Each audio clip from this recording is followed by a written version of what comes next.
Well, good. Excuse me. Good morning. Excuse me. My voice don't want to act right this morning, Leonard. My voice don't want to act right for me this morning. What is going on? What is going on? Good morning. Good morning. Good morning. Good morning. And good morning, everybody. Good morning, everybody. Welcome to another episode of The Morning Glow. Welcome to another episode of The Morning Glow. And I saw you laughing at me there, Leonard. I saw you, man. I saw you laughing at me. Yeah, I can see you. Good morning, Captain Leonard. How you doing this morning, sir? I'm doing just fine. Good morning, Raheem and the Morning Glow family. Leonard, I got a question to ask you, man. Uh-huh. And this been waving on me for a minute now. And so I'm gonna ask the question. You know why I'm asking the question? Because I'm the Who question asker. I'm the question asker. Leonard, how close are we to, excuse me, how close are we to obtaining? Or are we just totally off base, off course, with I Have a Dream? Whose dream was that? Dr. Martin Luther King. Then let him have that. Mm-hmm. That was his dream. What he Mm-hmm. saw. It has been Mm-hmm. accomplished. Next. Oh, whoa. You just said something. You said it's been accomplished. Yes, that was his dream. Mm. So I have a dream that all little black children, little white children could come together and all the stuff that was a part of that Hmm. speech that he had. And we can see each other not by the color of our skin, by the content of our character. You saying that dream has been obtained? Yes, the intelligent and those people that were even there when he said it Mm. have a completely different attitude. Mm-hmm. And when you talk to them, you can hear it in their voice. Was that dream and I'm glad you said that, man, because we could really talk about this. Was that dream just for a select amount of people? Because not everyone is seeing eye to eye with the dream that he had or that he envisioned. So was that dream just for because and I'm not and folks don't send me no emails. That's not what I'm saying. I'm gonna put something out there, but I'm not comparing Martin Luther King Jr. with Jesus. I'm not saying that, but Jesus said, if my people, and specified. Oh man, I couldn't. Well, I struggled this morning. He's he specified if my people. He didn't say if all people. He said if my people who are called by my name would humble themselves, turn from the wicked ways. And you know how to I'm paraphrasing, but you know how that goes. He said that, but he didn't say all people. So my question is, was the Martin Luther King speech, was it for everybody, and did he want everybody to obtain the dream, or was it just for a select amount of people? It was Martin Luther King had a dream that belonged to him. Mm-hmm. And you But it's know for what? other He people though. shared that dream with Mm-hmm. people Mm-hmm. because that is what he believed and he was given that vision Mm-hmm. and he worked towards that vision Mm-hmm. and he died in that work Mm-hmm. doing exactly what it was he dreamed about. Mm-hmm. So people said, "You know what? That's a great man because he wants that. So I'm going to follow him and help him with that." Mm-hmm. Everybody wasn't like Martin Luther King. No, no. Martin Luther King had a dream, and from that dream came a movement. Mm-hmm. It's not Mm-hmm. saying that people before him hadn't been fighting for something else worthwhile, Yeah. Okay. but Okay. he had a dream that this is what he shared with you. Mm-hmm. And it will always be his dream. Mm-hmm. You can quote his speech, you can quote what he wrote, but it was his dream. Mm-hmm. And in his dream, he outlined what he saw and what he wished things to be. Mm-hmm. Mm-hmm. And he But formed and he became the leader of a movement yes, he moving did. that way. Mm-hmm. So Mm-hmm. to judge, I don't judge people that way. I take what they contributed Mm-hmm. and see if I can add to that. Now, Okay. some of people may have other dreams, Mm-hmm. but they don't touch the hearts of men, maybe like Martin Luther King's dream. But my question is, do you think as a whole, and let me put it out there like that, as a whole, have we obtained the dream that Martin Luther King had? Yes, it was his dream. I understand that. I grant you that. But the dream that he had where all people will come together and like let's deal with this part, not deal with each other by the color of their skin, but by the content of their character. Have we gotten there yet? Yes, many people, many have. Some But people not are all. not. Some people are simply just not going that way. Yeah. Okay. They can go Okay. wherever they want to go. Mm-hmm. Jesus came to talk to people that wanted to hear, Mm-hmm. and Okay. those people that wanted to hear follow him. Mm-hmm. What is everybody else following that they can't accomplish what it is that they want to accomplish? Mm-hmm. Don't have nothing to do with Martin Luther King. What's your Mm. dream? What's your dream? And see, I understand what you're saying in regards to that, but still, I'm still hovering on. You got to Uh, have some character. So basically, what basically what you said is most people just don't have any character at all. No, They're not no, going to get it. They're not going to no, be able. The dream does not affect them. They don't care about the dream. They're not going to walk with the dream, and no. they don't give everybody die, fall over, or whatever before that dream is obtained. They Never on don't care. board, never bought into it. It's not their goal. Wow, Unity wow. is not everybody's goal. Is that would you classify or characterize that those people as evil? No, no. Because and the reason why I asked that question is because who don't want everybody to get along? Who don't want a certain amount of peace for everybody? Oh, there's lots of people. There's lots of people that don't. There's lots of mothers that don't want their children to get along with their fathers. Wow, yeah, true indeed, true So indeed. we don't want to take it out of proportion. Mm-hmm. Bring it down. How are you? What are you doing? Mm-hmm. How are you doing that? Are you as peaceful as Martin Luther King? Are Mm. you fighting for the same things that he fought for? Do you believe the same thing he believed? Mm-hmm. See, that's the thing about people. People get caught up in other people, and that's how they fail. What you Mm. doing? What are you doing to contribute? We're talking about everybody else. What are you doing to contribute to this dream that Martin Luther King had and this vision that he had? Mm-hmm. Are Mm-hmm. you raising your children that way? Hopefully, yes. Do you have that perspective? Because one, he Mm-hmm. wasn't a quitter. Mm-hmm. He wasn't somebody that said I wasn't going to be the best that I could be because of white folks. Mm-hmm. Those people were about excellence, Mm-hmm. excellence in character and in content, and at least doing the best that you could do. Everybody didn't participate in the movement, not then and not now. Mm-hmm. Or basically, what I'm hearing you say is never will. Probably won't. But there Wow. are other people that have taken the movement to another level. Mm-hmm. They're still fighting for the same things because they believe in that dream as well. Mm-hmm. Mm-hmm. Everybody ain't poor. Everybody ain't broke. Everybody ain't hating themselves. No, everybody is not. Mm-hmm. That's a narrative. Mm-hmm. Mm-hmm. Okay. Okay. Let me go to Badger. Badger, good morning. How you doing this morning? Good morning. Leonard's Badger, already on a roll.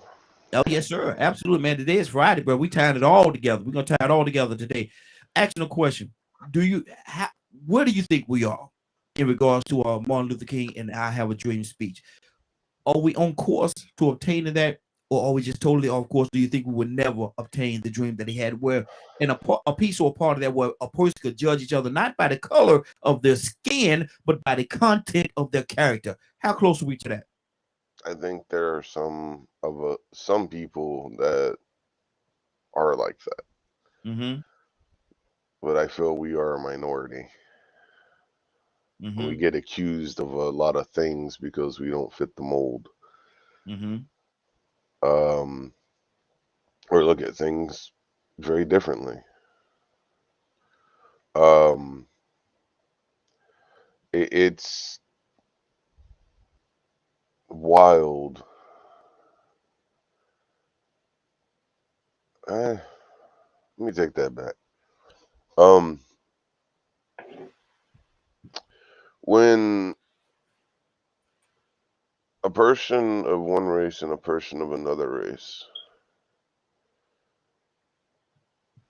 are sit down to have a conversation, right? Mm-hmm. And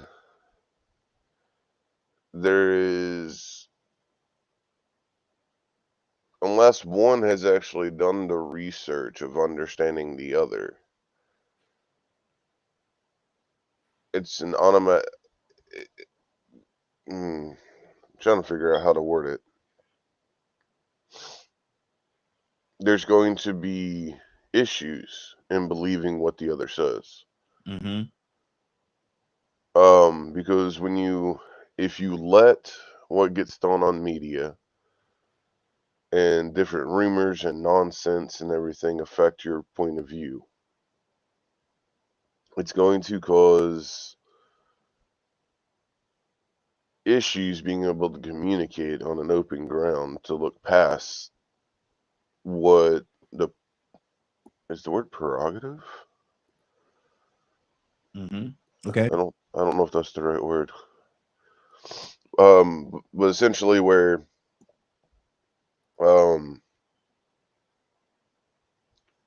like if I had a show and I just said nothing and talked nothing about the negative parts of this race, and this race every single day, had millions of people watching, or let's say 500,000 people watching every Mm-hmm. day. And then if they let their kids watch it and they're hearing this bigot communication or one-sided point of view over and over and over again, what's the likelihood that person's going to actually want to get along with anybody else? Mm-hmm. 30 seconds, Betcha. Mm-hmm. So to me, I wish we were. I think some of us are, and the others are still in trauma brain. Wow. Wow. Curtis, good morning, sir. How you doing this morning? Morning, right here. Morning, bro. What's up, brother? What's up? Hey, what's going on with you, man? You good? Yeah, I good. Good deal. Good deal. Curtis, we asked a question, and you play this character. You play well, I say you play the character of Martin Luther King from time to time. Having that connection with him when you go into character like that and become, how close do you think, Curtis, we are to obtaining the dream, or are we just totally off base? Or is that something that we would never be able to accomplish? And a part of it that I'm talking about in specific is well, a person will judge each other not by the color of their skin, but by the content of their character. Curtis, are we lined up at all with obtaining that dream? In my professional and personal opinion, I think we are. I think that's why there's such a push to keep us from not acknowledging that. Mm-hmm. Although I don't support a lot of the things that the Israelis do, it was funny to me that Dr. King's name came up and a quote of his came up in the meeting yesterday with the Prime Minister of Israel and the President. I think personally and professionally that Dr. King's dream is closer at hand than what they actually, I think it's close at hand, and that is a part of the reason why you're seeing such, I guess the word would be confusion and chaos, because the real object is they know that his dream is close at hand. So we got to do something to stop this, because if this go like we know it can go, man, it's gonna hurt our pockets, man. Mm-hmm. It's not gonna be good for our bottom line, man. So I believe that Dr. King's dream is actually, in all honesty, and you can't say his dream without saying Malcolm's dream. I think the two have finally hit that point in the road where the road comes back together. Okay. So take a Y and turn it upside downwards, right? Mm-hmm. If you take a Y and turn it upside downwards, you got two stems. At the end of those two stems, it's one stem, right? And I think Dr. King and Malcolm, I think that there was a major, I think there was a emphasis and push to keep us on two different roads. But they didn't realize the overall goal and the end game is that those two overall roads are leading in the same direction. So they're going to eventually come back together. So, I mean, are we there yet? No, we ain't there yet. But I can see, if God bless me with another 20 to 25 years of life, I can see where we will be there. If we're chasing it, Curtis, if we are actually chasing that dream and looking at that dream as two vehicles, we're in the rear vehicle, and there's a vehicle ahead of us. How close are we? Can we read the tag of that particular vehicle that's in front of us? Do we just pretty much see the headlights, or is that it, or that other vehicle so far in the distance we can't even see the taillights? How close are we to it? No, I believe we are very close. That's why things are going the way that they're going. Mm-hmm. I believe that we are closer than what they want to mention. 30 seconds. And that's why the chaos and mayhem is ensuing. Mm-hmm. Because we are closer than what we've given ourselves credit for. We are very, very close. I believe that we are on a precipice of true change and true acknowledgement of what has been wrong and that this ship needs to be righted. Mm-hmm. I think we are truly at a precipice. And that's just not black folks standing up. But I'm going to be honest. I have not ever in my 50 years of living seen this many Caucasian American brothers said, hey, hold on, man. Nah, like, that ain't right. What y'all did to these people ain't right. I don't want nothing to do with it. Don't tie me to it. No, I don't want your leaflets on my door. Get out of my town. I have never seen that much fervor to stem or to right or wrong in my 50 years of living. So, you know, and then I just think about this platform itself. You know, man, just 40, 50 years ago, all of us would be dead, man. Mm-hmm. Mm-hmm. All of us would be dead. I would be tied up. I would have tied myself up to a railroad track down in B&O Railroad, and the train would have ran me over. Notice I said I would have untied myself up Mm-hmm. to the train track, and the train would have ran me over. Good. Hold on right there, because we had so much more to touch on today, man. But I'm gonna be mindful of the 3-minute rule that we have. Let me give the phone number. The phone lines are open, brother. Don't go nowhere. We got some more talk for you. 508-924-3521. 508-924-3521. Give us a call. We love to have your input. Asking the question: how close are we to the to obtaining the "I Have a Dream" speech that Dr. Martin Luther King Jr. had? Are we close to, or are we so far off from that particular dream that is out of our vision? What do you think today? Give me a call. 508-924-3521. 508-924-3521. Talk, Captain Leonard. Talk to me, sir. Like I said, Kurt, I agree with Kurt. Mm-hmm. I focus on those things that we are doing in the movement, and that it's moving, and that you see the movement, you see the change, you see the differences. Mm-hmm. If you've studied anything, Solo screen lip. if you studied anything, you see the difference. Imagine King's work and how he was there after all the beatings and the marchings and everything else to be signing legislation that changed the life of every African American in the United States of America. And not only that is what he represented to every person that was not African American around the world. He sacrificed his life. He put his life on the line for that, and he achieved that. So what have you achieved? Because it was his sacrifice and him and others that made it possible for you to be where you are. You can deny it all you want. Things were not the way they used to be. And Absolutely. just like Kurt said, man, you got white folks beating the drum harder than some black folks. Mm-hmm. Mm-hmm. I will grant that. Absolutely. So it's the people that want to be a part of that dream that is making that dream happen every day in the lives of people all over this world. Mm-hmm. Are we to ignore the others? No, because it wasn't a dream just about us. Mm-hmm. No. When I say the others, I mean the ones that don't want the dream to come to reality. No, they're the enemy. Mm-hmm. They are the enemy. Mm-hmm. They are against everything that King stood for. You know it because of the rules that they make, the things they try to accomplish, the oppression still that they try to support.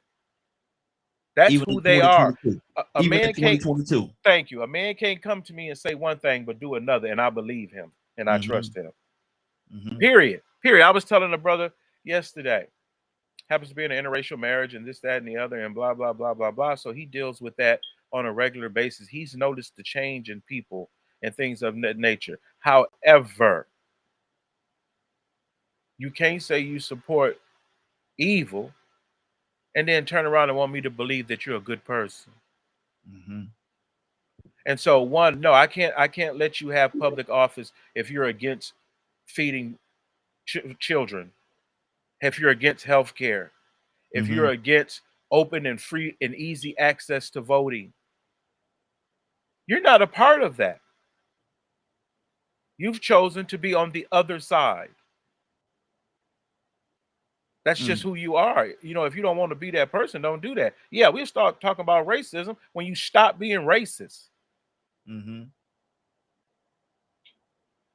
But so but if you so just don't, you do think that's a part of it, Leonard? They just don't want to talk about racism because they say that we always quote unquote pulling out that race card, but they're still doing the racist activities and still have us in a place that they want us. Yeah, racism could go away. Yeah, if you let it. Mm-hmm. If you let it. But as long as there are some people who must have it, they love it. You know why? Because some of them are just as hateful. They're just as wicked. They want separation. They do not want people to love one another. You see what kind of laws they had. They didn't want blacks and whites to even marry each other, to look at each other. Hell, they killed a boy for looking at a white woman and whistling at a white woman. That's who they are. Don't try to make them nothing else. Wow. Good deal. Good deal. Let's go to Rico. Rico, good morning, sir. How you doing this morning? Man, I'm just glad to see another beautiful day, man. How y'all doing, man? Hey, doing good, doing good. Good to have you, brother.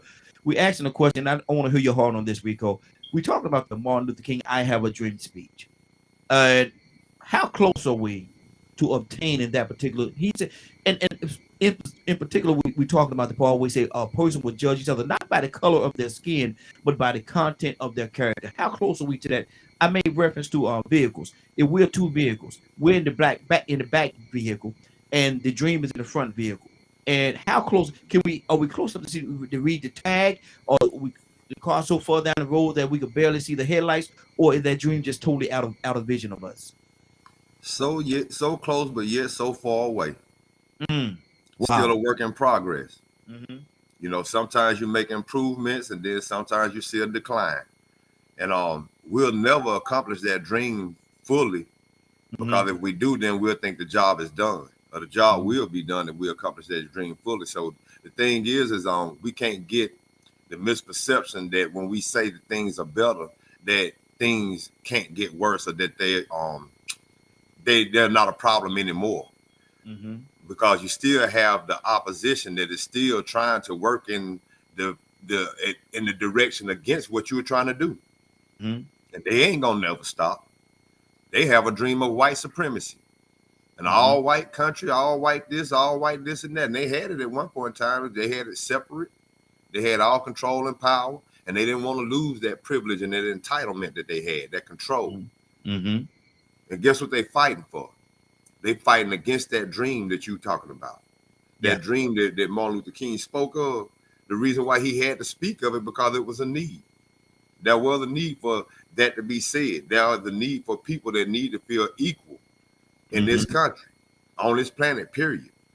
So, you know, we listen to the dream and it sounds good, and you know, we get close, but then sometimes we get a wake-up call, and that wake-up call makes us realize that we still got a long way to go. Wow. We have another caller. What's your name? Where you calling from? That's Ibrahim Musa Sar. Ibrahim, good morning, sir. How you doing this morning? And buenos dias la familia, la familia. Okay, Yeah, happy fried chicken and onion gravy to you too, brother. All right. He said, all right. Hey, Ibrahim, I need to ask you this question, man. We're talking about the King dream, the Martin Luther King dream. Now, in particular, we're talking about the part where, he have a dream that one day people will not judge each other by the color of their skin, but by the content of their character. How close are we? Are we close, or is that miles or cities or towns or states away? How close are we to that? I think that's a universe away. I think the closest universe is 4.6 billion years. Mm-hmm. And, that's about where we are with the content of our character, not by the color of our skin. Mm-hmm. I mean, you would have to literally surgically remove every aspect of everything from media to social to laws to social justice. I mean, you would have to literally remove everything. Even if you blind everybody, some people sound different than others, smell different than others. You know what I mean? So it's almost impossible to do that.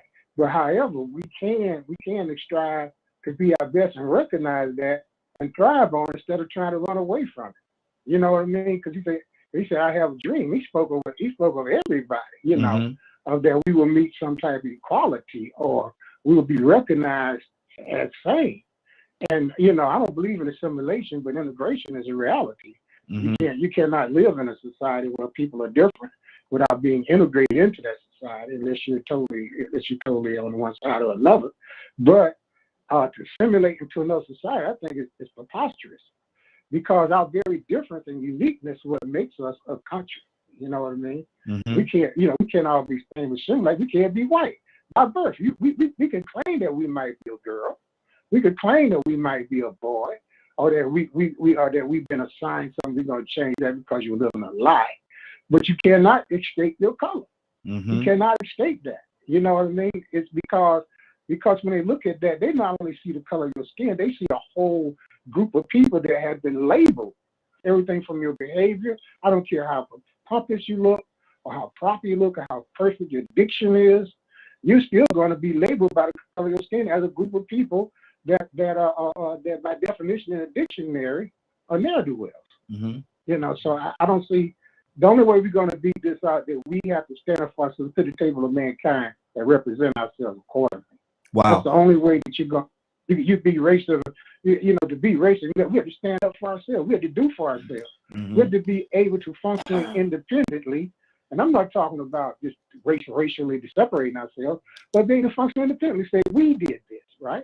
We had a part of this. We doing for ourselves. We don't need you, but collectively as a union, right? We don't need you. We don't have no need for anything that you have because we can do for ourselves. Exactly. Then you'll get respect. 30 seconds. That's what Go ahead, brother. You got 30 seconds. Okay, well, that's been a part of that, and we should let country in our communities too. Mm-hmm. We should stop the violence. We should stop talking about the police and passing laws and get down in our community and stop the violence and help our communities thrive and be safe for men, women, children, and business and enterprise, right? Mm-hmm. Good That deal. is our, freedom. Freedom is responsibility of self. We were emancipated, but the freedom and independence is our sole responsibility, according to Marcus Garvey. Exactly. Hold on right there. Ibrahim, don't go nowhere, brother, because we got a lot more questions we want to ask you. So stay right there, brother. I want to stay. I got to respect the 3-minute clause so we can make sure that we separate the time equally. So don't go nowhere, brother. I want to go right now. I want to go to our Badger. Badger, can what was just said, and I'm not gonna say Ibrahim is right or he's wrong. Like I say all the time, I give everybody the right to have their own opinion as to how they view it, whether I agree or not. And I'm not saying one way or another with Ibrahim's statement, but does that sound a little bit like separation?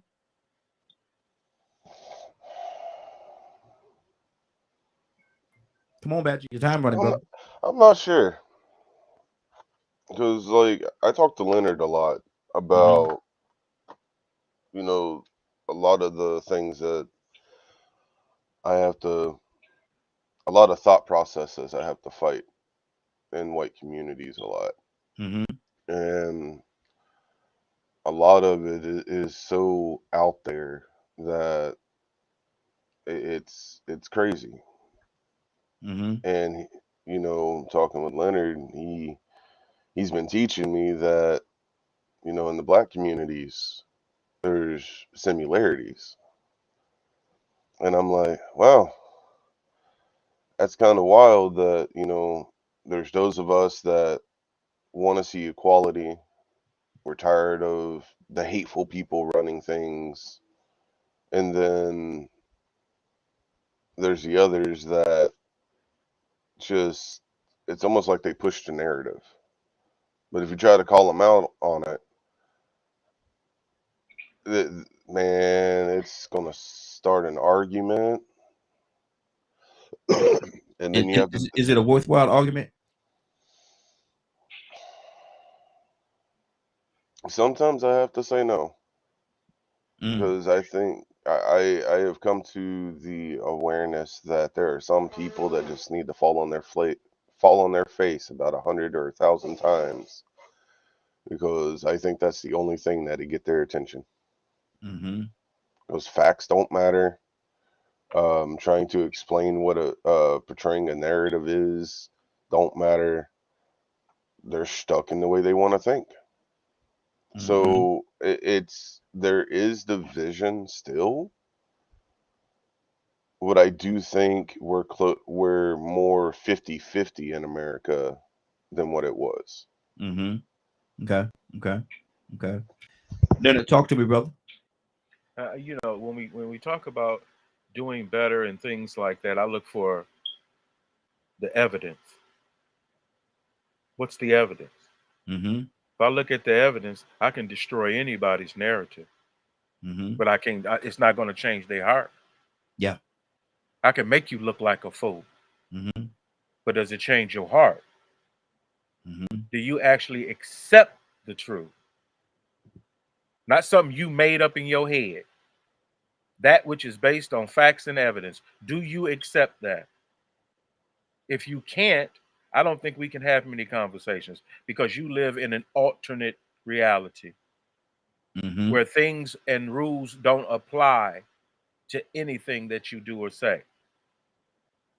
You'll change just like the wind. You won't focus and concentrate on anything. You just come and go with whatever's popular, whatever's trending. That's who you are. There are those type of people. Then you have those people that are dedicated to a cause, remedying some sickness that they see around them. Then you have some people who live their life based on materialism.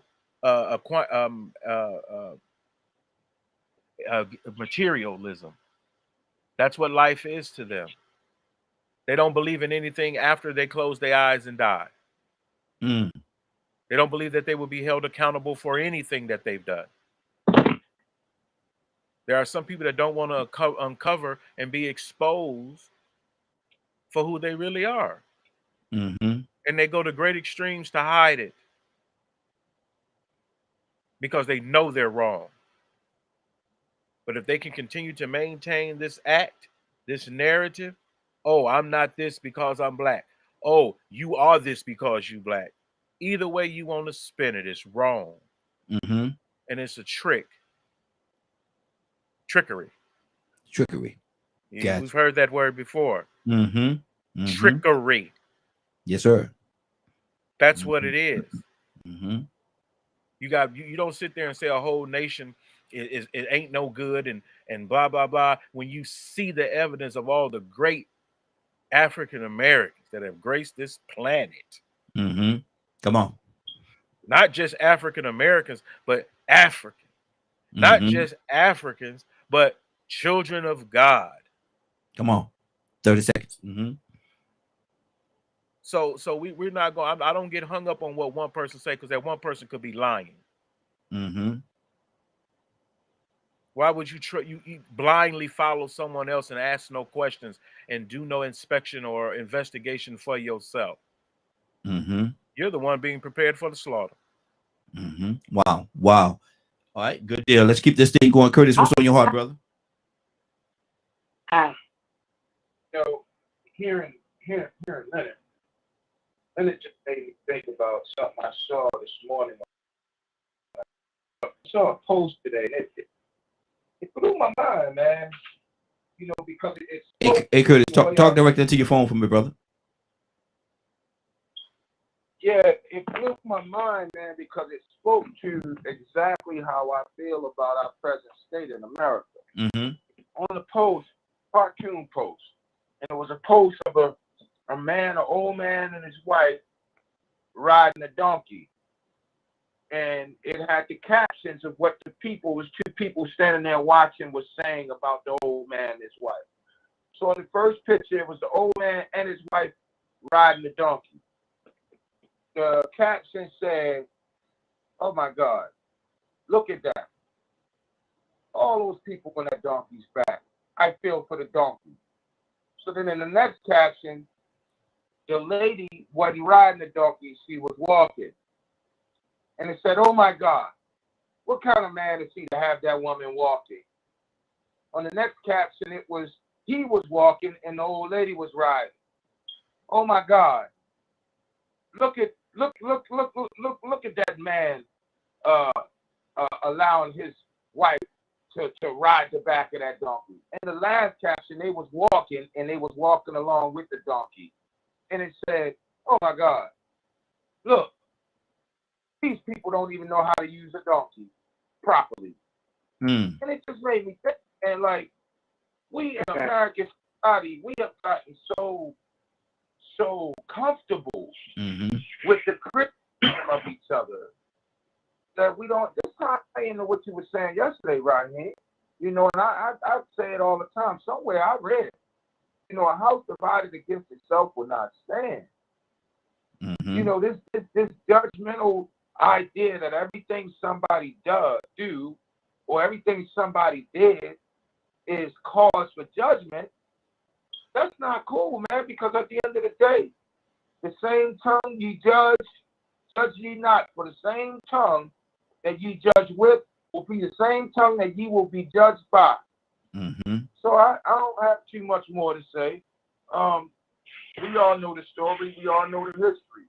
We all know what really happened, and we know what the truth is. So, you know, at this point, in playing both characters, because I played both characters and did extensive work to be able to deliver those characters. In my opinion, we wouldn't be able to talk like this if it wasn't for them, man. Good deal. Good deal. Good deal. Badger, talk to me, brother. Yeah. Somebody keep trying to jump in. Who would that want to say something? Ibrahim. Okay, I'll come right to you right after Badger. Badger, what's on your heart? Ibrahim, you up next. You know, talking about post, I was tagged in one yesterday, and it says 2 people read the same Bible. One sees reasons to love, the other reasons to hate. One sees unity, the other division. One finds prejudges, the other equality. One discovers compassion, the other indifference. One goodwill, the other malice. 2 people, 1 book. 1 book, 2 views. The book is a mirror. The reflection is you. That's good. And to me, you can literally take that and apply it to just about anything in society of today. You know, the way you react to media, the way you react to history, the way you react to anything is a direct correlation to your character. There are those of us that will look at history and accept it for what it is and want to push forward to make sure it doesn't repeat. Then there are those that hold on to it, and I don't know what they're after. Then there are those that look at it and try to keep the same teachings going. So there's different versions, just like what Kurt was mentioning. You know, so there's going to be groups of people or gatherings of people that see things the same, but on the opposing side, their view is going to be in the opposite direction. Mm-hmm. So I in my heart, I want to say that we are really, really close to King's Dream. Mm-hmm. Wow. What, like, give an example of where I live. It's really hard to see it sometimes. Mm-hmm. Mm-hmm. So, and the most I can do is try to remind them what it is, teachings of love, and hope they get it. So, in some places, it seems like it's closer. In some places, it's a massive fight. And in our current system, it's a massive fight. Mm-hmm. There's still Wow. people in those offices that don't want us to get along, Mm-hmm. and we need to deal with them. Mm-hmm. Wow. Paul, good morning, sir. How you doing this morning? Hey, good morning. I was visited by a very unpleasant woman called insomnia last night, so I'm going to try to be coherent. I didn't sleep very well. The question is, how close are we to Dr. King's dream? And I think in some areas, as people have said, getting closer. Economics are better, a lot better than we were in the past. This one, I have a hard time getting words together. The poverty rate in the Black community was like 60% back then in the 60s, and now it's around 20%. Criminal justice, the laws are better, but the effects are still not that great. Culture and media, a lot of problems there still. The way Blacks and other non-whites are portrayed in the media, it's a big problem. Politicians now just openly, you have Donald Trump who openly mocks non-whites. You can't have somebody like that. Mm-hmm. Mm-hmm. I think the barriers are, Leonard touched on it earlier, and it's like, I think people just want to lay the blame on one side or the other, but there's hate coming from all sides, clearly. And, sometimes people just, they don't know any better because they don't ever hear any other points of view maybe that will soften their heart. But I heard somebody on this show recently say that whites are inferior recently, just genetically inferior. And there's something wrong with white people with our pineal gland. It's nonsense. It's absolute nonsense. So, when things like that are said, you have to call out racism. That is racism. You can't promote racism and expect love to come from that. And that's where we need to be headed. We need to be headed towards accepting each other and loving each other. Mm-hmm. And some people are. I know this one Israeli guy, for example. There's a lot of Israelis where I live, and he's very right-wing Trumper. And he just goes around everywhere he goes. He just causes problems because he sees everything. 30 seconds. If he has a problem, he's like, "You're an anti-Semite." Like any kind of problem he has, he's like, "You hate me because I'm a Jew." Nobody knows you're a Jew. You're a white dude. Like that mentality of just constantly looking for problems. It's sick. It's sick. Mm-hmm. So. I see that, and a lot of different whites do that, blacks, all the different groups do that, and it's just really harmful, that mentality. Mm-hmm. Good deal. Let's keep this thing going. Let's go to Toya with a T. Toya with a T. Good morning. How you doing this morning? You forgot to go to Abraham. I sure did. Abraham, I'm sorry about that, brother. Abraham, I said I was coming to you next. What's on your heart? Yeah, I can't argue what Badger thinks or feel, right? I can't argue what the other gentleman thinks and feel about being white, right? Mm-hmm. But what I can hear directly, and what really troubles me, is how some black people seem to hate themselves so much that they find cause in any other problem that other black people may have. I think that we wrong wrongfully, some people, like, I lived a certain day. There's only one person on this show that I think that the guy is about my age, that we came somehow similar to different parts of the world. But we came to we came to segregation. We were born and raised in it. We see it. We feel it. When we see something, we actually speak on what we see and know. I'm not influenced by what other people say. I'm exactly the opposite. I call it what it is and what I see. I see things reverting back to where it was in the 50s. And that's my honest opinion. I don't, and when I speak, a lot of people never heard me talk about history. I talk about the achievements about blacks in spite of segregation and deprivation, And some of us came from the city, some of us come from the country. Mm-hmm. I hear these numbers about poverty now and poverty then. And you hear these numbers about poverty, and those are myths. You can lie with statistics. You can lie with numbers, right? Numbers don't lie, but you can lie with numbers. And it all fits in a certain time. $20 an hour for the poverty level now. You know what I mean? So we always reject things that we don't really we don't put things in context. We don't know what it was like or what it's being like. How come people we can constantly say that this is what's happening, right? I don't see that glory face. Now, I think it's not racism for me to stand up against what is happening and being done to people around me and people I see. You know, I don't really care about how the fox feels or the wolf feels about the sheep. You know, I'm the sheep. Mm-hmm. So I'm concerned about my other sheep. That's the wolf's problem, what the wolf feels, right? They're in a position to be a wolf. I'm in a position to survive as a sheep. Mm-hmm. You know what I mean? So those are things. Yes, we have done great things, but we have not been recognized. You know, I bet I can pick 10 people that actually changed the course of civil rights movement that are basically unheard of. I dare y'all to name 3 of them. And I bet you name people like Martin Luther King or something like that, right? Or Rosa Parks. That shows the inaptitude of not that you don't even know your own history. If I talk about wealth, wealth in the black community, you say something about these performers or these singers and everything like that. But name the industrialists. You know what I mean? Name the manufacturers, right?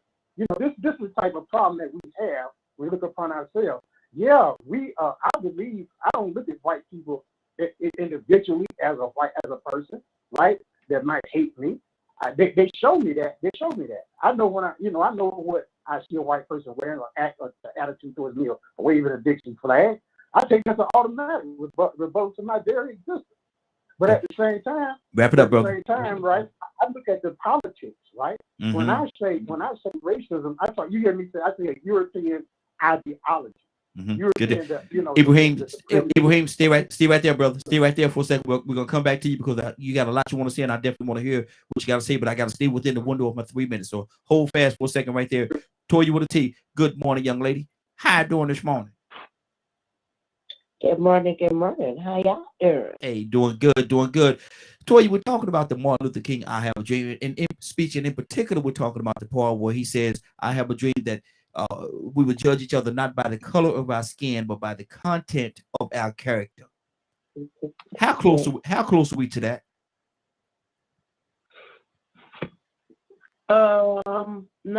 Not. I mean, we are closer than what we was then. Mm-hmm. See, this is what we got to keep in mind, right? Whenever they want something done in America, it's called a marketing strategy. And Martin Luther King was used as a marketing strategy because they didn't want us to get out of control with Malcolm. Mm-hmm. Just for they get out of control. So they use that as a marketing strategy. Whenever they want to attract us, they find a black person that don't even wear the product, don't even use the product, don't do nothing with the product, but to use it as a marketing strategy. So are we further than what we was there then? I do believe so, a little bit. However, there are some issues because our characters ain't diddly poop no more. They ain't got no character no more due to the unfair, unjust treatment that's been happening over centuries. Mm-hmm. I mean, we can act like we don't want to know the cause of it if we want to, but the fact of the matter is a lot of humans, let's talk about black people, a lot of humans are crazy, abusive, and do a lot of things that they should not do. Mm-hmm. And then they sit back and look at the kid like, oh, you need to be tougher than that. But no, you just poison an entire child's mind. Whether it's to hate black people, whether it's to hate white people, whatever. And when it comes to the content of our character, that's a character issue. To judge someone for anything other than the way that they treat you. So it's a lot of that going on in every single race. Everything we do is about hearsay. You know, I disagree with the comment of saying that, you know, we don't love ourselves. But I will say that our love is misdirected and misconstrued. You know, first and foremost, if you love yourself, mind your business about me. It ain't you. So I think sometimes we get a little disrespectful when we talk about black people, even black people. Oh, you don't love yourself because it's at the third, it's at the third. Okay, well, talk to a black person about that in secret. Don't just put that out there like that, because some things ain't for everybody to know, and some things you got to address. Just, you know what I'm saying, one-on-one with some people. But I think when it comes to breaking down in that defamation of who we are, we got to stop that first and foremost, speaking things out into existence. But we have changed some. But our character, white man's character who think that they're privileged, a black man's character who think that, oh, I can't do nothing because the white man said I couldn't, Indian's character or Jew's character who think they may have something or should gain something because of the Holocaust that they've been through. We all jacked up and we're not doing it, trying to do the same thing. And we're not trying to do the right thing. Look out for each other. You know what I'm saying? So I think in a lot of ways that, yeah, we have changed, and we're not judged, not judged by our skin color, but the content of our character and the majority rules. And if our character, the majority of us are stealing, lying, cheating, causing issues, then that's why it spills over into color. Exactly. Let me keep this thing going toward you. We got to keep it going. Stay right there, sis. We're definitely going to come right back to you. The phone lines, you asked for the phone line. Give us a call. We're live right now. Yes, we're live. 508-924-3521. 508-924-3521. Let me say it one more time for the person that did not have a pen.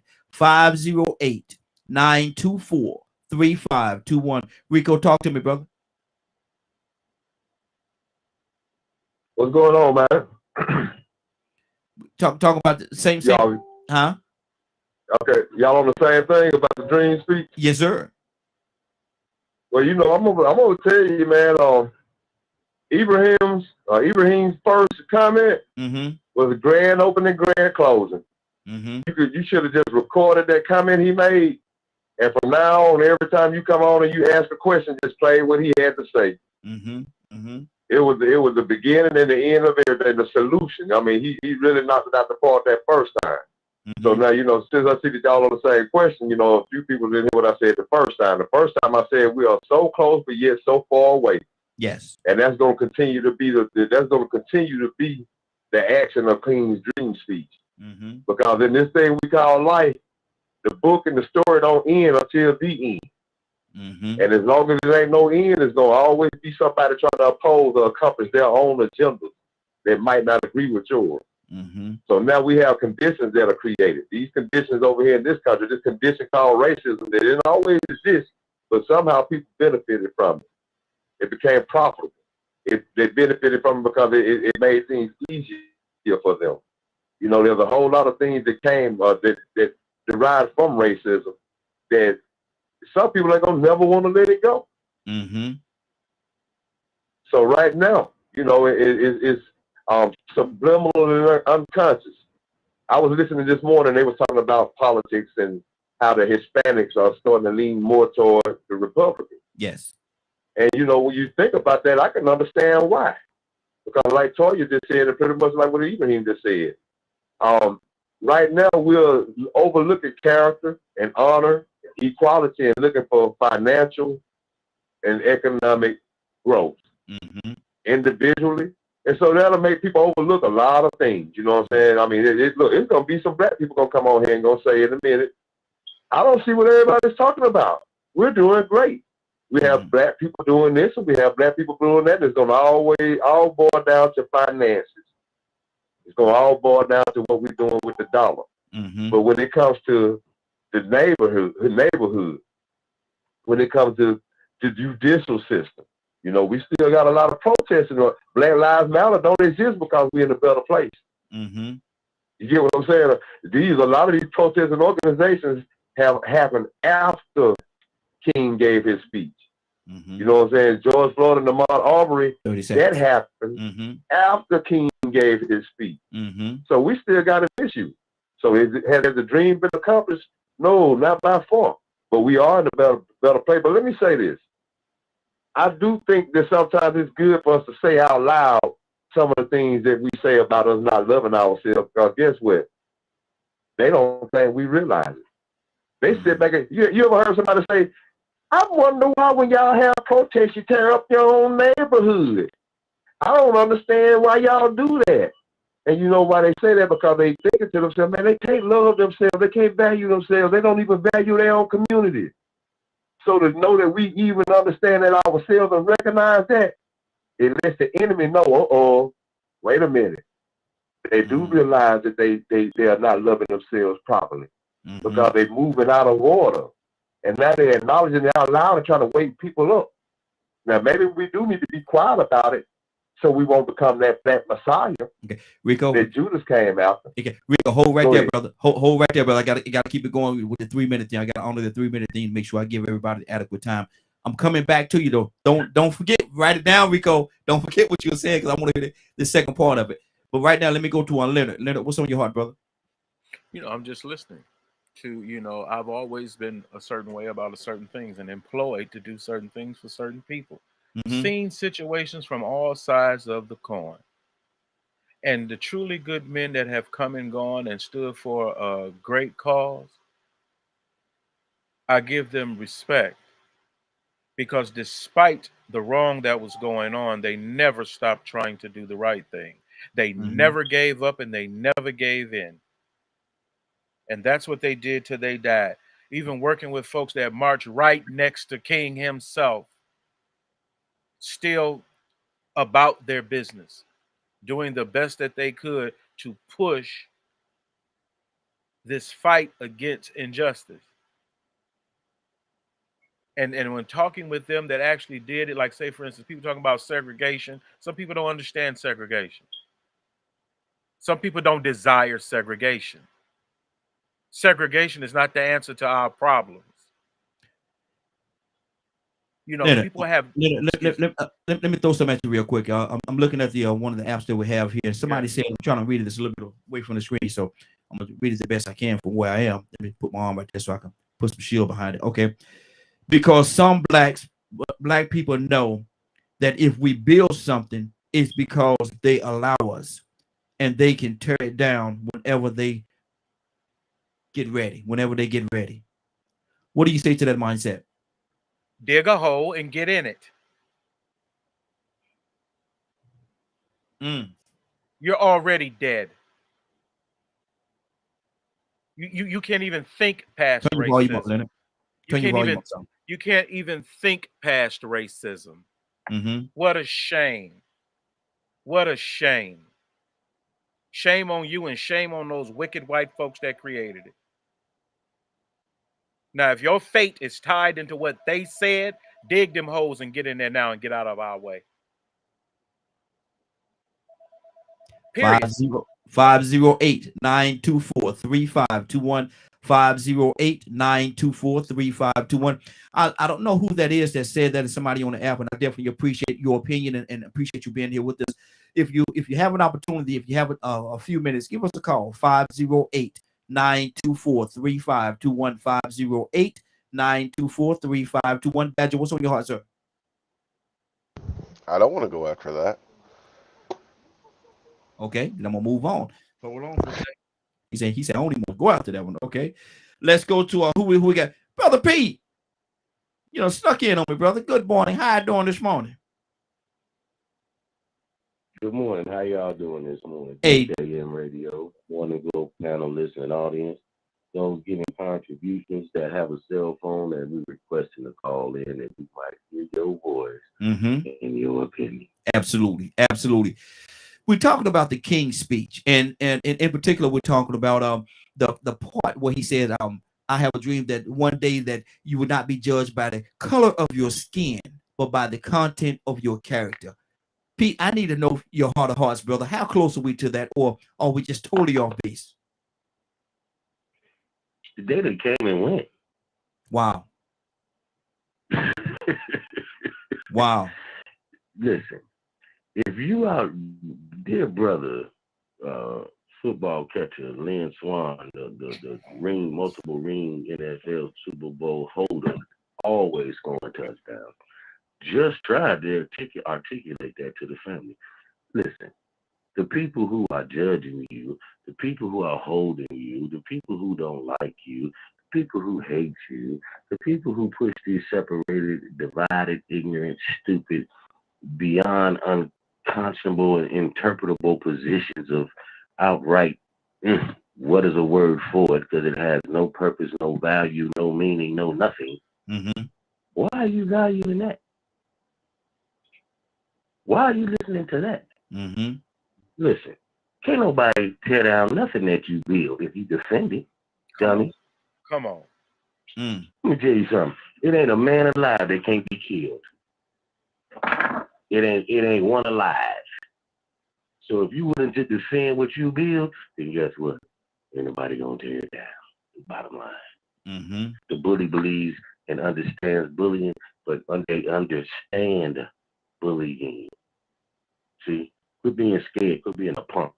Thank you. You're making excuses to do all that you can do, in spite of the contrast and the challenges to your success. Run them over. Why can't you Lynn Swan them and run them over and score a touchdown? Herschel Walker can't hardly even articulate a straight sentence, but he can catch that football and score a touchdown. And he ain't tolerate nobody standing in his way. He run you over. What's the problem? Martin Luther King and then the crew was out walking around when their life expectancy wasn't as valued as much as an ant. Mm-hmm. And they out there walking across the racist, murderous, whoever this devil was, William the Killer Bridge, Edmund Bridge, and get beat down just trying to walk and stand up for something. Where was the punkism? Where was the fear? Mm-hmm. Where was the cowardice? Where were the excuses? America is a racist system. Yeah, America is riddled with racism throughout its history. And what does that have to do with you being you and maximizing your intellectual properties, your talents, your abilities, and advancing yourself and your life, your family, your neighborhood, your community, and your people? Nothing. Mm-hmm. It has nothing to do with it. And when anything comes to mount a challenge against it, you smash it. Period. Mm-hmm. So quit making excuses. You being judged by the content of your character has been here a long time ago. Yes, sir. But what is your character? Mm-hmm. Wow. Good deal. What is your content? That's the question. Mm-hmm. The judgment may be judging you itself as a principle and standard, and you're finding yourself being judged in the balance and wanting because you're not doing all that you can do to better yourself, So to better your position. Mm-hmm. Mm-hmm. Good deal. Elijah Muhammad pushed to do for self. Mm-hmm. Drew Ali brought the nation state flag and seal. Marcus Garvey told you up you might erase, accomplish all that you will. What do you need? A slap in the face?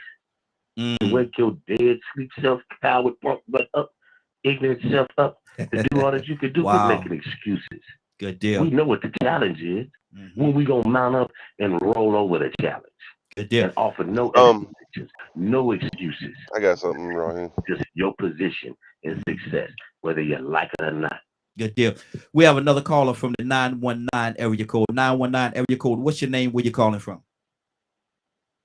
Good morning, it's Sheila. I haven't been with you in a long time. Sheila. Hey, sis, how you doing? I'm doing well. Happy Friday to you. Hey, happy Friday to you as well. Sheila, we're asking a question. We're talking this morning about the Martin Luther King speech. And congratulations to your mom. Oh, thank you so much. Yeah, congratulations. A lot of work. Glad to see her get reelected. Exactly. And there was those powerful. Definitely tell I say I'm proud of her, man. Good deal. Good deal. We need her. We need her. But we're talking right now about the Martin Luther King speech. And in particular, we're talking about the part where he says, I I have a dream that one day a person will not be judged by the color of their skin, but by the content of their character. And I need to ask you, Sheila, have we gotten there, or are we so far off base that you don't think we'll ever obtain that? What do you say to that? Look, I think we're human and everything is going to be a work in progress. Mm-hmm. That there are things we're always going to be working to make better. I don't think we're ever going to get to a place where there's perfection Mm-hmm. in this. And so what we should be looking at is, are we moving forward on having a reality where everyone feels like they can be judged by their character? Mm-hmm. So, I mean, you know, when we think about it individually, we probably don't even necessarily live the best lives that we possibly could. We don't always do, you know, and make the best decisions that we can because we're not perfect. And so, you know, there should be no expectation that our society is ever going to be perfect. It's just not going to work that way. But what we can do is say, well, how can we make things better? And, you know, that's just my personal opinion on how I think that is probably going to play out. Good deal. Good deal. Sister, if you got some time, hang out with us. I'm going to touch a few more people and I'm going to circle my way back around to you. Rico. Rico, you there? Say it again now. No, I was going to read something. I want you to comment on it again. Somebody has said this right here. And I don't know who the name is not there, so I can't acknowledge what the name is. But they said, we've been in this country for a long time. If that was true, why don't we have more black businesses? Rico, address that. I mean, first off, let me say, whoever that was called in, man, she hit it on the head, and it sounded identical what I said. I said the same thing earlier. We got a ways to go. It's a work in progress. Yes. We ain't gonna never see that dream come to fruition the way we think it will, but we can only continue to work on it and address it when we see it. Now, they asked that question, why don't we see more black business? And I heard everybody's response, you know, and I tend to think that sometimes we forget that there's a consequence behind getting out of line, or getting too big for your britches. And sometimes we have the audacity to want to reach our potential, but some people think that you get too big for your britches. And so we have to understand, you know, we had this conversation last week or earlier this week about courage. Yes. And you know what I'm saying, how, you know, a lot of times people don't have the courage, and so we might tend to call them cowards. But see, you have to remember and be understanding of why people would be cowardice or not brave enough to want to do some of those things, and why they would say, well, what's the use if you know they're going to knock it down?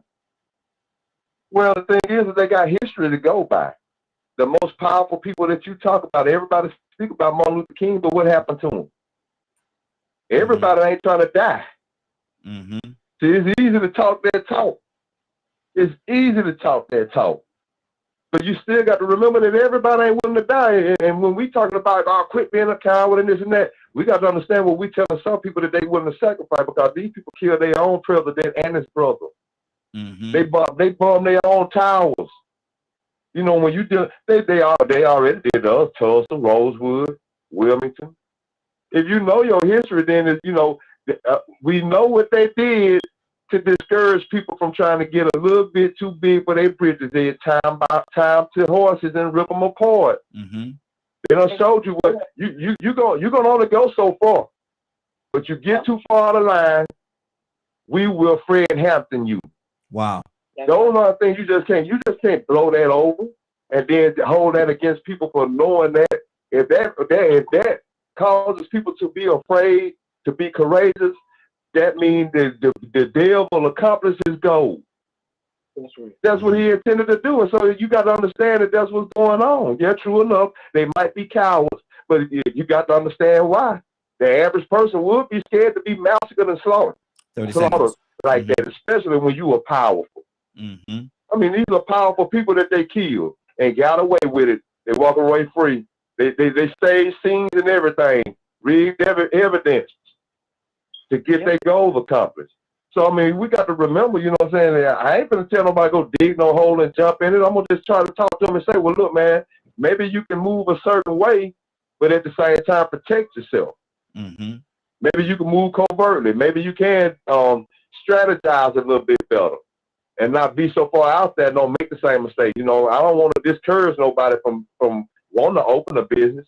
You know what I'm saying? But I don't want to, at the same time, criticize them for thinking about that mindset of every time you build something, they're going to knock it down, because we got enough proof historically to show that. Mm-hmm. Even when we thought things had changed and the dream had been accomplished, you know, we quick to say that our ancestors and our elders dropped the ball, and that offends some of them. But the truth of the matter is, it wasn't that they dropped the ball, but some people actually did think that the mission was accomplished. Mm-hmm. They didn't realize the mission was gonna never be accomplished. It was time to fight on another angle, or find another evolution of the way they was gonna bring it, and try to find out how to continue to strategize, because this is gonna be a never-ending fight. Mm-hmm. Good deal. Good deal. We got to keep this thing going. And the same person said that James Byrd didn't. I'm trying to read this a little ways away from it. James Byrd didn't bother nobody. His life was taken. We are far from the dream. Curtis, talk to me, brother. What's on your heart? Ibrahim, I saw you comment too. I'm coming to you, brother. Curtis, what's on your heart? You know what's on my heart, Raheem. Let's talk. Man, we've been friends for almost 30 years. Yes, sir. All right. And what I just heard Rico say is dead on point. Mm-hmm. I gotta rock with my brother on this one. It's funny how we are the only race of people on this planet, the African American race, will always gauge our success and or failure on what we have not done or what we can't do. We don't gauge it on the history or the root causes of why we haven't achieved or amassed as much as everybody else. I heard somebody say earlier about we got emancipated or whatever. Well, hold on. You got to account for the fact that you got emancipated with nothing. Nothing. Mm-hmm. You did not speak the language. You did not understand the culture, which in all reality, the culture belonged to the Brother Baptist people. That was the real culture of this country. You did not understand the culture. You might have been a little more closer to the culture that was already here before they came, because that culture is an extension of African culture. So, but we was not abreast. We could not read. We could not write. So everything about everything for which the country was set up on was basic. You need to know how to read and write and sign your name. Mm-hmm. So you were emancipated to nothing. What was offered to you was never given. That's why King said it's time that we make this country live up to what it says on paper. And when I heard Rico say, we are so close, man, I got to pull over for this. Rico, I'm going to tell you personally, my brother, you just not only touched my heart, but you went in my heart and allowed for my blood to flow today. Mm-hmm. When you said out of your mouth, we are so close, but yet so far away. And as one of the only people on this station right here who has played this man for the last 10 or 15 years, and my work is credited, at the end of the mountaintop before King is assassinated, before he walk out on that balcony, guess what he say? Canaan is calling. It's calling all of us, brothers. We are so close and yet so far away. And he take it all the way to the door. And when he take it to the door, you see a hand come out and say, time to go. And you hear a gunshot. Mm. Wow. Rico, wow. I thank you, my brother. I thank you, because to me, what you just told the listeners are, we can't just talk about what's being done and what ain't being done. We have to address the issues of the history of why it's not being done. Mm-hmm. We can't keep laying at the wayside with that. If we do, I'm landing the plane right now, Raheem. We get ready to go on, put the Concourse through it. If we do, the history of black in America will continuously repeat itself. Wow. Let me go to VP. VP, good morning, sir. How you doing this morning? VP, you there? Good morning. How are you? Hey, doing good, sir. Doing good, man. I know you've been listening. I wanted you to listen in for a good minute so we could get the guts for what we're talking about. Now, what's on your heart, brother?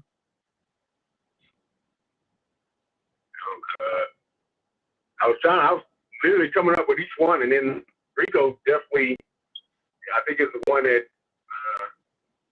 said it the most beautiful. Like, it's good for us to, I could, for King's speech, you know, being in the little younger, the dream that he had and the content, you know, not the color of the skin, but the content of the character, is something that we're going to continue to fight. And we see this in just with the white boy that went down and went and shot protesters just because they were protesting in a different city. And I think, like they were saying, Rico was saying, that what happens is a lot of people don't understand. We have a knowledge of when these protests are happening and we're breaking up cities, that it's not a loss. It's almost like the black community is protesting that they don't have a black business in the black community. So they destroy these communities with understanding that there's insurance companies that's going to pay for these facilities to be repaired. However, it shows through the violence that America doesn't know how to change in a different way of combating an uprising or a new belief or understanding system. The system King and the Southern Christian Conference had, and it was very peaceful and moving. It worked, and that worked not because they were peaceful and it showed a strong front with just like the Million Man March back in the 90s, but it was more the consumer dollar is what changed America. When they realized that the consumers, when they wasn't paying for bus tickets no more, and they started relying on themselves, it was a change that had to come because they knew back then, I'm sure through praying grandmothers, that the economy is what's going to keep this place going. So you could say, you know, we're not judging black people now because there's more billionaire black people, there's more millionaire black people than there was before. So obviously the color of their skin isn't what's a big issue. Don't get me wrong. I'm not saying it's not one, but the content of the character of what these people can be or what they provide is a little more on the limelight than it was back in the day because we have those opportunities to be something different. We were just mimicking back in the day, just like in the churches now where it used to be suit and tie. You got to look good to be for God. Now it's you know, God knows what you are from the inside, and that's the content of character, not the color of your skin type thing.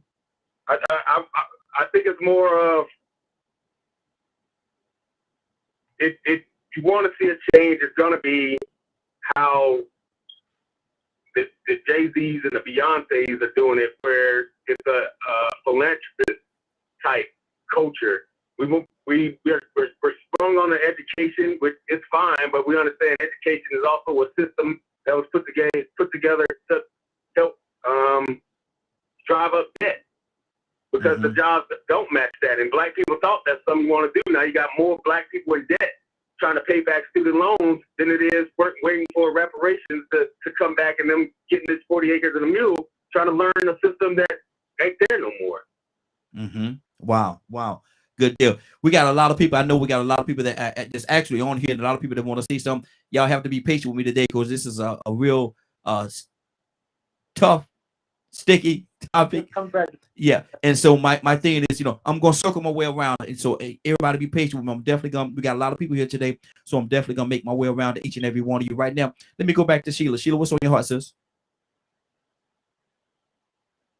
Hi. It was interesting to hear some of the comments about Black businesses.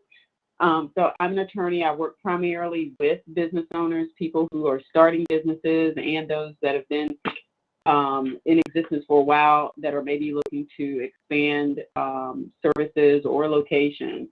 It's been very interesting to watch, especially during the pandemic, how economies at the micro level just sort of fell apart, because you can't earn money as a business if you aren't open. And so we had a situation where a shutdown literally shut down most of our bricks and mortar stores. So if you were a business that was set up that way, it was very hard for you. You know, we're not talking about competing now. We're talking about existing. Yes. The very existence of your business was threatened. For the Black community, for women, for anybody who was sort of on margin, we are already, as business owners, undercapitalized, under-resourced, under-supported. And so when you throw in an economic shutdown, we're going to be the group of businesses that close the fastest, have to lay people off the fastest, and have to file for bankruptcy the fastest. And so we're talking about walking into a situation that we are not really prepared to handle because we were barely making it before. I heard somebody mention operating covertly. That has actually been something that people have been talking more about now. One of the things you see is that for businesses, for traditionally larger businesses that are not minority owned, people are going back and getting those jobs slowly, but what they're doing is maintaining their side hustles, because now they recognize that, hey, look, I always have to be prepared in the future for, you know, whatever may come. And because it's been so hard for Black people, I think there's been more of an acceptance now that it's just not enough to work for somebody and expect to get a paycheck. It's not enough to have one business and think that, yeah, you know, I'm doing okay with this business, but I'm at the whim of a national structure that I can't control. So now I've got to start to look at other ways of making sure that my family is secure. For people who have jobs, that is operating covertly. That's making sure that you got side hustles going on that people that you work with and work for don't know anything about, because you know you need to protect your family. For businesses that don't have to worry about operating covertly, it's about adding additional revenue streams. Yes. You know, one of the things that I work with are people that are trying to do just that, and they're trying to figure out, you know, the number of ways that that they do that. So as an attorney, I've actually cut down on the number of people that I work with on a one-on-one basis. I really only work with people that I already have with, and I'm moving everything else to a digital space. I've got online courses that I'm doing. I have a shop where people can go buy digital products. And so for me, I'm doing the very same thing, because we had courthouses shut down. Yes, so everybody absolutely. got impacted by this. But I think, you know, we have to realize as Black people that, you know, we already are in a situation where, you know, it's going to be a little bit tougher for us, and we've got to do a better job of having conversations. And I'm talking about people like me. Like, I have to do a better job of having conversations when businesses talk to me, so that I say, you know, well, you know, where's your capital funding? How are you setting things up? How are you protecting yourself? What, you know, where's your revenue coming from? And we, you know, people who have certain expertise need to help bring other people along. Exactly. Absolutely. Absolutely. Again, we got quite a few people that's on here, man, that's been waiting to say something. Let me go to Ibrahim, because he's been waiting for a minute as well. Ibrahim, what's on your heart? Yeah, I give Rico kudos too, right? Some of the things that he was saying about, and we have to really look at it. You know, somebody said one time, if a man is still thinking the way when he was 35, when he's 50, he didn't learn something. He's not growing, right? And let me mention Martin Luther King's speech that we're talking about. You know, that was entertainment. That was Mahalia Jackson that saw him writing this speech that he said. But the whole March on Washington wasn't even about that. Kennedy actually put King and others in place to slow down the March on Washington, because it was about jobs, economics, and that's what it was about. And he called it on that level. And Kennedy helped Kennedy slow it down, and they told him when they could come in and when they could leave. They took over the March on Washington. And that speech was entertainment. So it wasn't reflective of what that whole day was about. So we reflected on something that was really pretty much entertainment, a man's inspiring belief or his consciousness at that time. But if you follow him through all his other speeches, the March of the Birmingham jail, or what he did in Chicago, Albany, the murderous thing that happened to him, how he turned around and fled on the second march on Ibn Pelton Ridge, and all those things at Albany, Georgia, then you understand the man and how many times he was bombed. He was bombed a number of times. How many times he was tempted to be killed. He was stabbed by a woman. And all these things, but he still pressed on. And that shows you the category of what we were doing back then. He's only the small representation of people that suffered a lot more and for the voting rights and all this. And people take it for granted what was done. Every time you talk on a public transportation, you got on a plane, you get on a train, you drive your car, the type of car that you want, right? That all people died for that and bled for those things, right? But it gets back to the King thing that what we know is it round up on ourselves. He mentioned a statement that I think I sold my people out that they try to tie their own boots up when they don't have straps. But I think wrongfully we think another thing about emancipation. And I said emancipation, what I said was we were emancipated, but freedom and responsibility itself is our own responsibilities, right? And that's what I said, make those statements clear. We were emancipated, but we did have the educational tools to do that. And I teach history about that. You read W. Boyce in 1905, we talked about how 30 seconds. Reconstruction we won this, how we won the civil rights. I mean, we won the Civil War by ourselves, right? That not only him, but other people thought that and knew that. We weren't ignorant. We didn't lack education. Down here in Georgia, we have some institutions that were fed with people that came out of slavery and free people as well, that looked for secondary education, the same thing the Europeans were doing in their communities, building colleges, and teaching Latin and law and all that kind of thing, right? Now, where did that come from? The ignorance that we were not educated people. We had trades, we had skills that we don't have today. We talk about business, we're talking about cosmetics, we're not talking about manufacturing. We're not talking about building homes.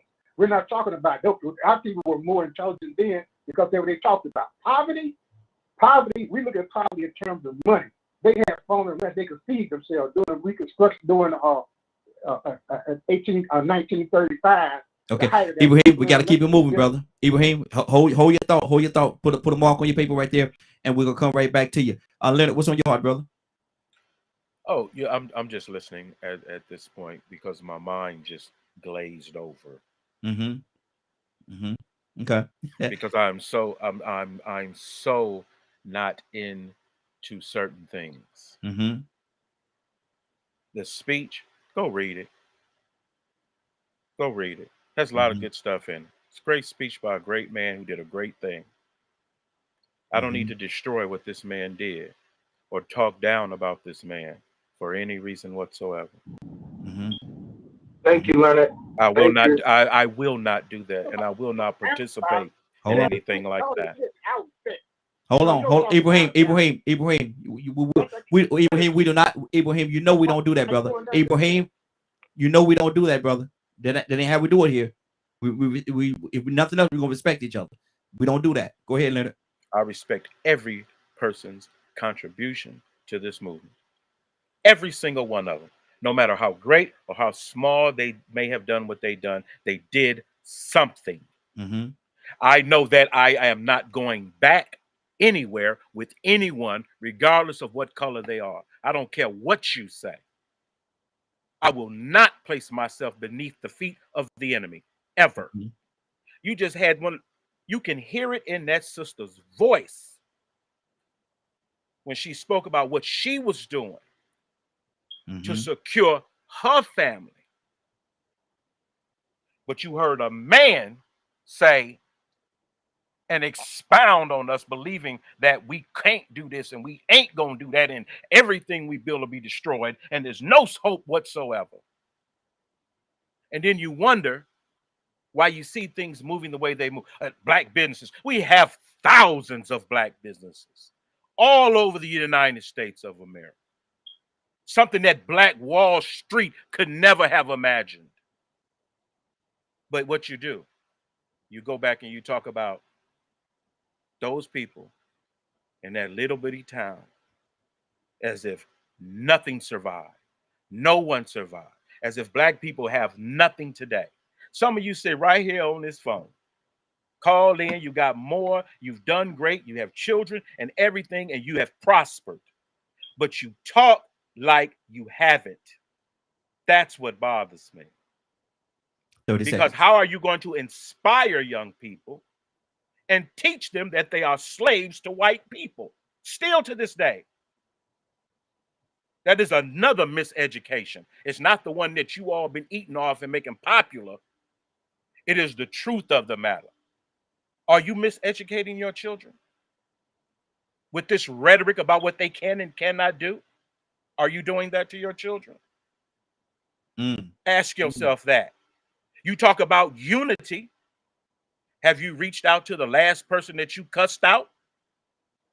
Have you reached out to the last person who you lied about at the job and got them fired? Hold right there, Leonard. We gotta keep it moving, brother. Gotta keep it moving. Let me go to Mr. Hicks. Mr. Hicks, good morning, sir. How you doing this morning? Good morning. Good morning. I'm doing fine. I'm just absorbing this, really trying to find a balance. You know, when I started learning about history real young, that's the thing. I think the thing that saved me, I started reading real young. And I ran across a book, J.R. Rogers, From Superman to Man. And it was a dialogue on a train with a porter who systematically destructed the white supremacist thought of this white guy was talking to. When I started studying history, it was emotional. I mean, it's almost like watching a movie. I would read about how slavery was and all the different things, and I would feel it emotionally. I feel like I was there, and it produced in me anger. It was only late, I think, very late in my life, I started looking out at other economists, Thomas Sowell, for instance. Thomas Sowell shifted my whole thinking because he dealt with facts. He took emotions out of it. And I admired how he approached these issues about the situation without the emotion, without the anger. Find a place inside you where it's peace. That it's not perfect, but it's better than it was. And the ingredients are there. If we utilize our rights to vote, speak up, and not go with the crowd, and be courageous enough to put your voice out there. You know, certain people with their mindset, they're gonna attack. They're gonna attack you. Not the ideas, not what you're saying. They're gonna attack you personally. So me even on this line is developing that character inside of myself. I mean, inside of me is almost like a reptilian reflex action. When I feel attacked, I attack back, and that don't work. That's why we are divided. We're caught up in that emotion, that ego, wanting to be right, or wanting to be the sharpest on an issue, rather than recognizing a common thing. And a common thing, more of our goals is a common kind of goal we should be going for. Let's talk and let's keep ourselves being respectful of each other as a man. Exactly. Because the thing with men, dealing with men, you have to know this here. Anytime you deal with a man, the bottom line, the ultimate bottom line is violence. We can do all that stuff in between, but the bottom line between me and you, we're talking, you go too far, and the bottom line is violence. So in my, as I look at what the situation has now, and reestablish these things of who we are, it's impossible to have that kind of conversation with a woman, because that's not there. There's no bottom line in there. So in the evolution of time now, everything's out of whack, in the sense that the man hasn't put his woman in check. Wow. But I try to look back on the person. When I do, I get angry, whatever it is. But I think about the Holocaust and what happened there in Cambodia. Even right now, we're talking about slavery, and it's real. It's important to talk about. There's slaves right now in Africa. Check out what's happening now right there on the globe. Good deal. Good deal. We got another viewer that said, I guess I should have hope. I should have hope and faith that I can be successful in this country if I work hard. Yeah, that's what they said. Toy, you want to talk to me, sis? That's right. You better.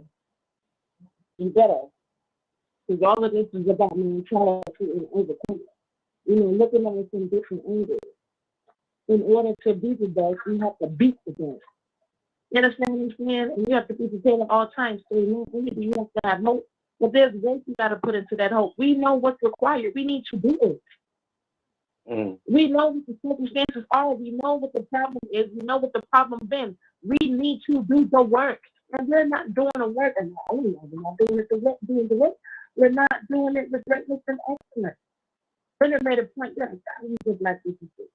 There's thousands of businesses all the way around. But then there's right and correct ways to do businesses, and a lot of us don't do it because we're not the money. We don't do the work. We don't want to do what it takes. And we don't do it with an excellence anymore. The ones that do supersede. And let's look at the example. If we want to cling to especially entertainment, which is what the easiest, if we want to cling to that, and there are reasons why we cling to that too, because sometimes over else. But they still got to be the best. LeBron had to be the best. He had to do practice every single day. We're not willing to do that to be that. We want the consequences and the results without doing the exercise and the training. We want a Hassan check with the leg up in the air already, karate kick, but we don't want to do the time that it took to wax on, wax off. And that's a lot of people's problem. And some people, I'm not calling them nothing. Some people rather just come and slaughter you just to get what they want. They don't want to do the work. They're not interested. They're not doing none of that. They can do the work only for them. But they'll slaughter everything else in sight because they just simply don't want no competition. And you need to be ready for that too. But at the end of the day, I'm just talking about God with me at. These circumstances that we're talking about on earth, they don't apply to me because my God said I'm more than that. I can do all things in Him. Because if I do all things, depending on white folk, black folk, and even, let's be real, my family, I won't be nothing. So you better have hope. You better find the God, the good God, the one, the Most High, to tell you the things that you can do, the giants you can take down, the things that you can achieve, despite the circumstances, despite what everybody else says. That's the thing we need to be on right now. Forget everything in our past. We need to start getting together. How many million black people? Why we can't put up $1 a week? Why? How much revenue is that for the black race? I'm just saying. We should be all American. If we just say we all American, it's something like what? So we all American on the same page. When you put $1 up, why are we even talking anything? I'm just talking about a week. We're talking about $1 a week from everybody collectively. So that's how we know there's an entity and there's a progression going on. So the things that we know is right, we ain't even do it. So we gotta fight. We gotta have us. We gotta fight for what's right, and it takes the things to the struggle. Exactly. Good, absolutely good point. Man, it's so much tied up into this topic right here. I want to go to Cassandra. Cassandra just joined us, and I want to go to her as well. Cassandra, good morning. How are you doing this morning? Good morning. Cassandra, we're talking about the Martin Luther King's I Have a Dream speech. And in particular, we're talking about the part where he says, I hope that there will be a day that a person will not be judged by the color of their skin, but by the content of their character. And I'm asking the question, Cassandra, are we there? Can we get there? Or how far are we off base from that particular dream? What do you say to that?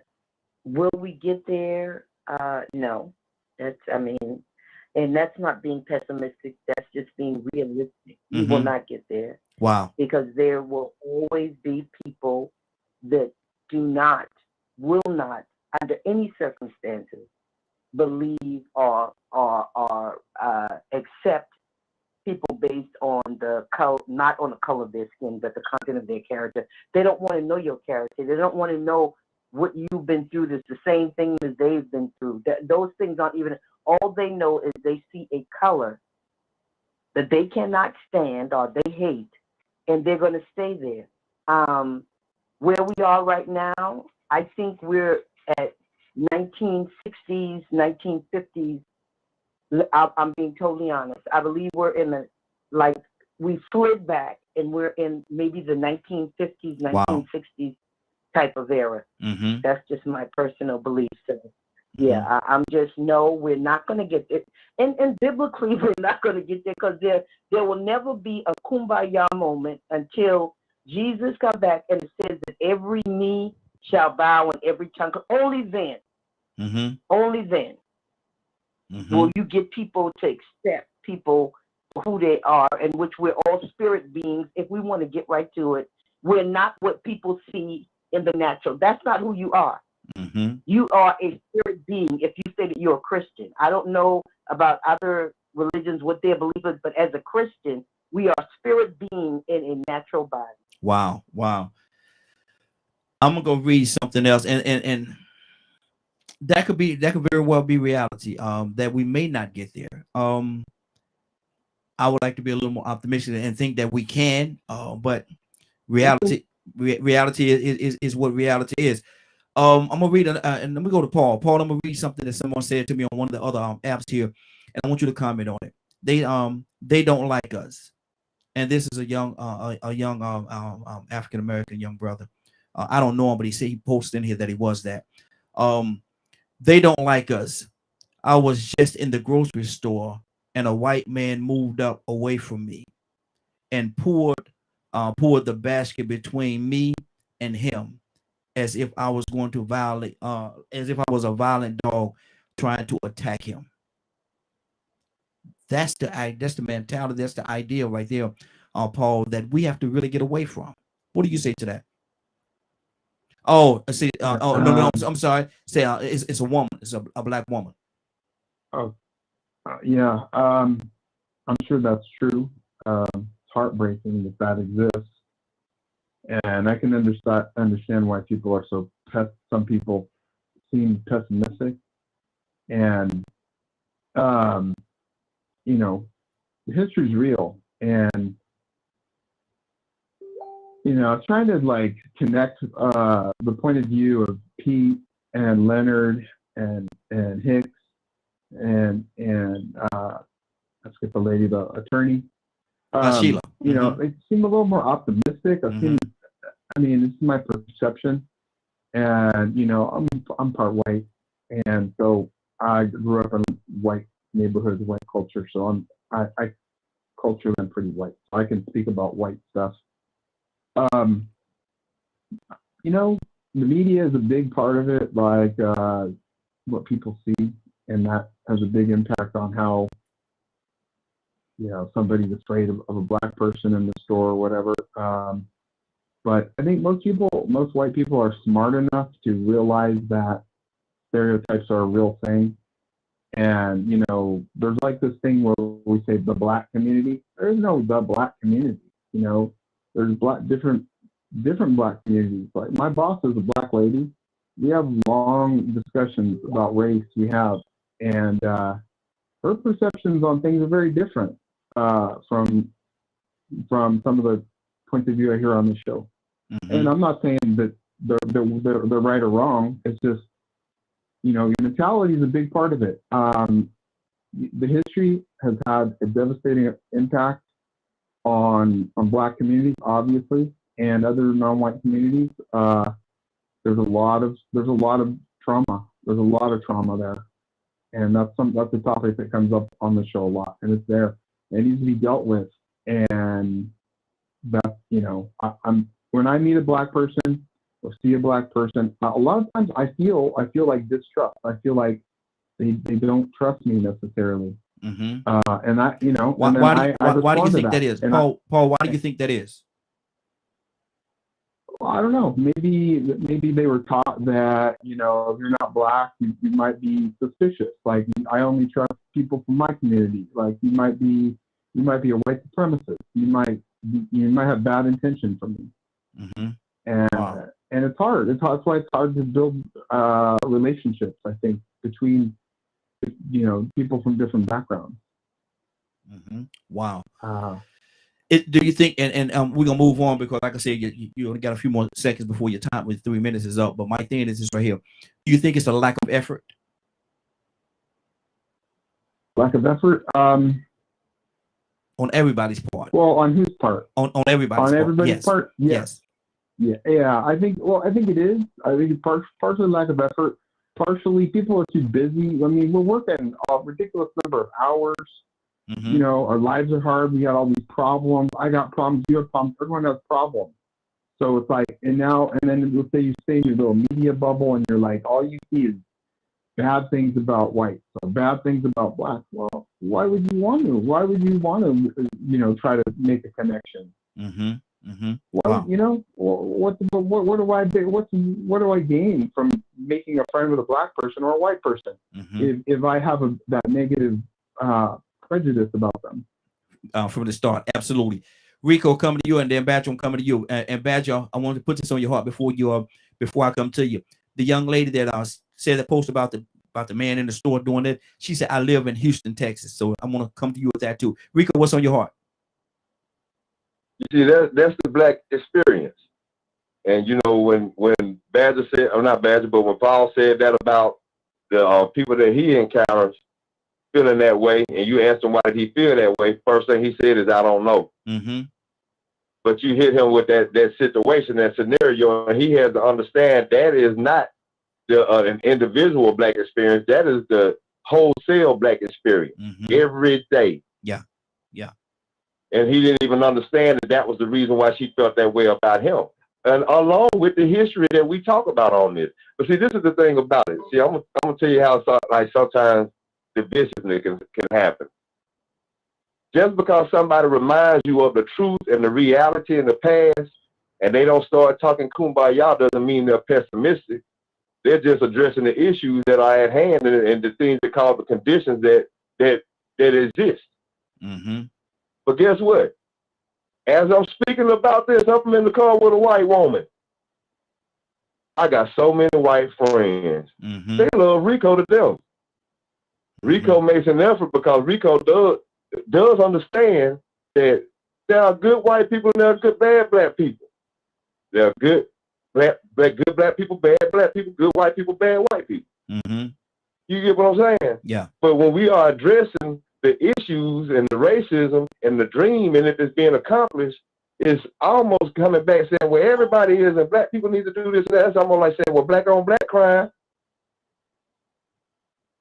Well, really, truly, we're addressing the issues at hand that continue to create the conditions. But at the same time, if you want to say, well, you know, what should we do to change it? Continue to make an effort. You know, the best way for a white person to change from having those bad mindsets is to hear it from another white person, because they obviously not going to hear it from me regardless of what I do. Some will, most likely they won't. Same thing with what can we do in our community. You know, we can also, we can get people to realize, hey, there's nothing wrong with making a sacrifice. Sometimes you might have to risk your life for certain things. Sometimes it's not worth risking your life. Sometimes we have to learn how to strategize. We do need to remember the past, so we can also remember that the reason why the United States is what it is because most of it came off the backs of black people. And I ain't just talking about slavery. I'm talking about invention. 30 seconds we go. I'm talking about things that made. I'm talking about the things that made this world better. So yeah, we could spend more time talking about that, but that is not what the topic is about. The topic is about, have we achieved the dream? Exactly. Have we really gotten there? So I mean, that's the reason why the tone of the conversation is going to be the way it is. And sometimes you have to just accept that pain and shame that comes with it, and the trauma, and address what it is and why it isn't being accomplished, why the dream hasn't been fulfilled. Absolutely. That's all it is. I mean, but all of us are optimistic. We wouldn't be on here talking about it. We want change. We're tired of this. Exactly. But we still here. We ain't gave up. I ain't gave up. Absolutely. 508-924-3521. Phone lines are open. Give us a call. We'd love to have your input. 508-924-3521. 508-924-3521. Badger, talk to me, brother. Man, you said Houston, Texas. Yes. I busted up laughing. Like, well, that definitely explains that attitude. I was born and raised in South Carolina. You know, I've visited Georgia, especially like the outskirts and stuff, where there is still hardcore racism. I have never met so many racist white folks than I have since I've been in Texas. Wow. And I don't know how many of them I've cussed out and told them they're idiots and all kinds of stuff. I've done it so much that now I don't even want to go out in public. Man, and I've heard every excuse you could possibly think of. when I watch the news, they'll put on more. They'll show more black people than they will any other race in this state on the local news and stuff like that for shootings or drugs or whatever, or gangs. And if it's not the blacks, it's the Mexicans. It's their fault that we don't have jobs and all this other nonsense. And those of us that know it's BS, I'm trying not to cuss. Good job. Because I'm very biased about Texas. Because it's been insane living here. You know, there is a lot of misillusioned. I mean, it's split everywhere that I've been in. They're either supportive or they are straight up. The nicest way I can say it is Republican, communist. They I have never seen so many white women that honestly think they have to obey their abusive man in my life. And one of the things I've noticed, if you have a strong personality, people become fearful of you. 30 seconds, Banjo. And it don't matter what race you are. If you walk strong and they can pick up that you're not going to be altered, it's almost like it's taboo. Unless you fit the prerogative of what the people in power in Texas say. You can't go against them, or you really do risk being outcasted severely. And Man, just let me stop right there. Pete, talk to me. And let me tell everybody that's listening, I've got quite a few people that's actually a lot of people that's tuned in this morning. Share the broadcast. Share the broadcast with your friends, family, and even your enemies. Share the broadcast so they can listen in as well. Because one of the main things that we have to do, and we have to have the dialogue. And that's what we're doing today. We're having the actual dialogue and we're talking about it. So, Pete, what's on your heart, brother? Everybody on this phone is worthless and worthy of nothing. That's my opinion. Now, how does that affect all of y'all lives? It doesn't. Okay? So let's be clear. We understand the ills that exist in society. That's no impediment to us advancing and doing all that we can do. That's my point. And when it gets serious with it. When it get intense with it. We often talk about, people losing their life. Every time we bring up about they'll kill you or you could get killed. Look, man, the question is, are you willing to kill? That's the question. Because if you ain't willing to kill, then sit down and shut up and take what you take it. Because you gotta match what it is with what it is when it get down to just the rubber meeting the road and what it is. You gotta be willing to toe the line.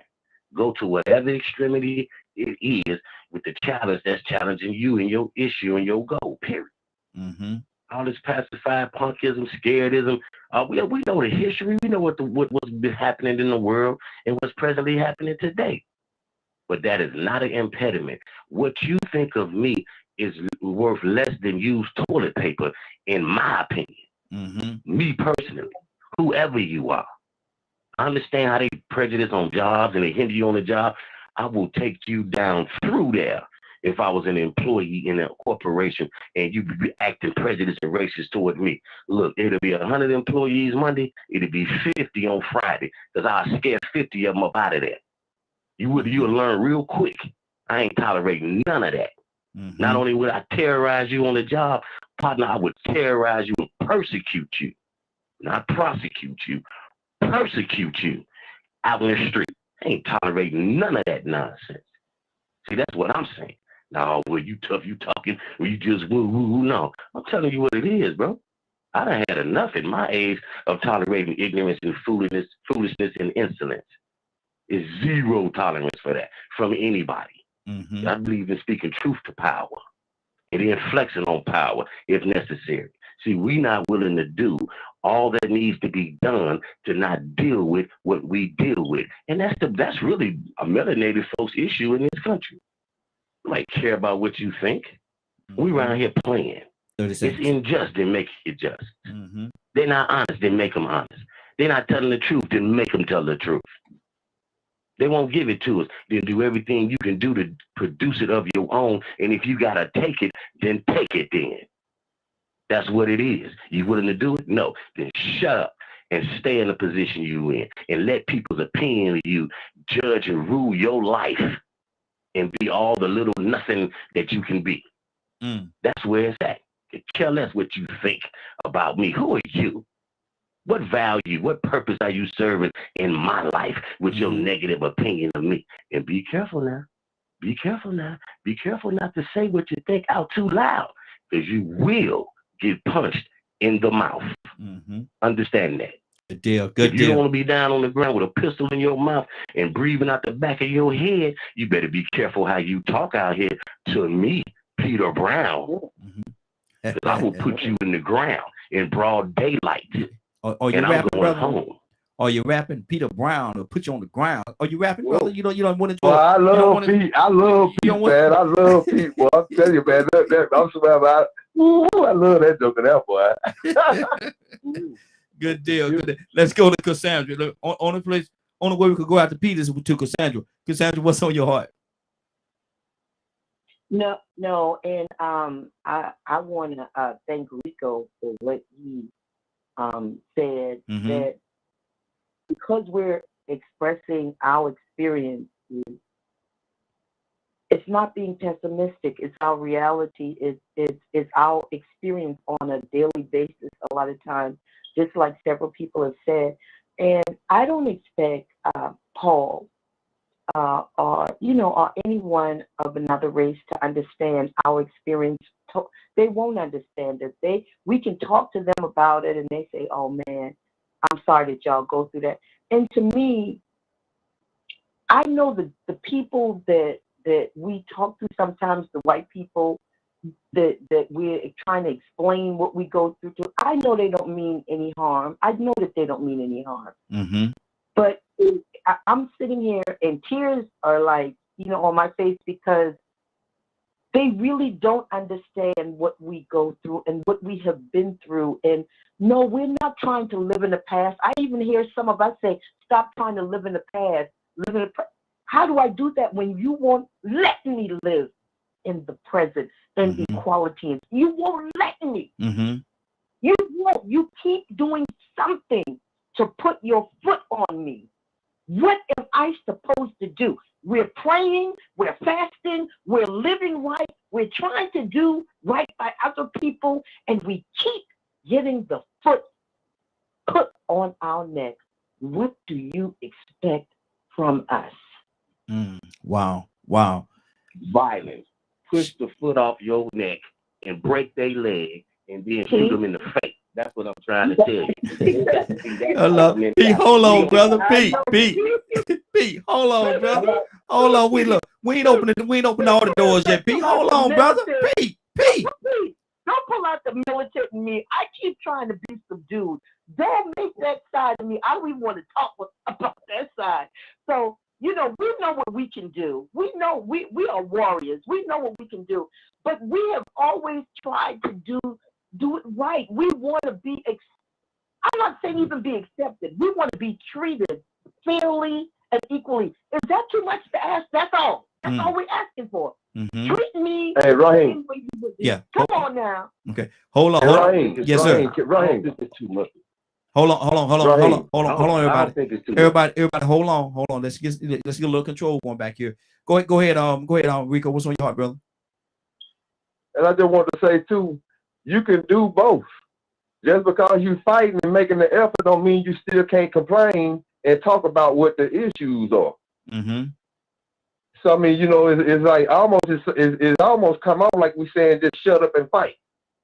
Well, no, you could still be vocal and fight. Hey man, what y'all got going on over there? I'm fixing to fight that. Or you might not even have to tell them that you got to fight. But like you said, just because she's saying take your foot off my neck so we don't have to continue doing this, don't mean she ain't gonna put their foot off their neck. You got to still let them know that it hasn't happened. So that's what I'm trying to say. Is sometimes when we are speaking, it doesn't mean that none of us won't be militant. You know, I mean, because I agree with Pete wholeheartedly. You get what I'm saying? But I do also understand that everybody ain't got it in them. That's good. That's good. Let me go to Sheila. Sheila, what's on your heart, sis?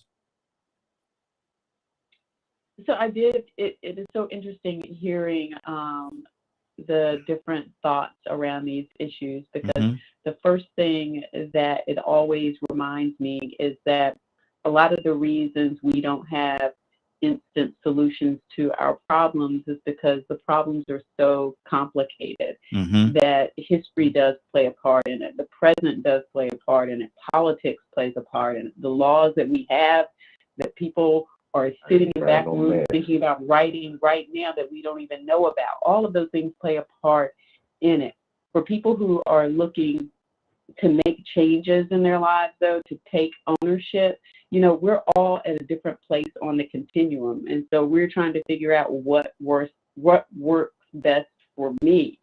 And sometimes I think we place that on other people, and without sort of understanding what their situation in life is. You know, we will sometimes say, well, hey, you know, why don't you just get a job? You know, without understanding what kind of situation that person may be in. You don't know whether or not that person has actually been looking for a job and hasn't been able to find one because there have been changes in that person's industry or personal life. So I try to be very understanding about where people are and where they're trying to go, and try to provide support to them. I tend to spend a lot of mornings when I'm out doing my runs and my walks listening to motivational speakers. And the part that I try to remember is that in the end, it's our decision to decide what kind of life we want for ourselves.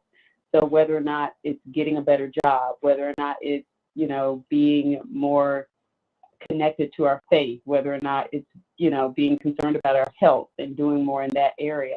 There was an interview that I listened to, and this guy talked about working with Kobe Bryant. And I know people like to talk about, you know, what, you know, his commitment.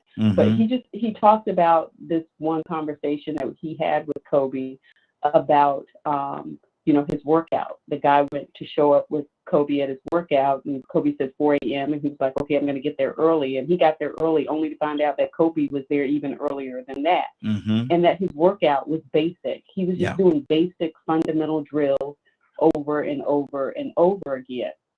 And the guy asked Kobe, he said, you know, I don't understand. I thought you were going to have this like really awesome workout, you know, you were going to have this funky technology, you know, all this stuff that's going to make you this great person. He said, I don't understand why you are focusing on just doing these basic drills again and again when you're like the best player in the world. And he said, Kobe said to him, why do you think I'm the best player in the world? So sometimes we forget about just doing the basic everyday stuff that can help take us to the next level. We don't have to have all the fancy gear. We don't have to have, you know, all these great connections to people who own this and take care of that. That sometimes it really can just come down to doing the basic and the boring and being committed to it and having consistency day in and day out. Absolutely. And basically what it comes down to is just being disciplined. That's what it comes. The road drives right back to that every time. It really drives back to that.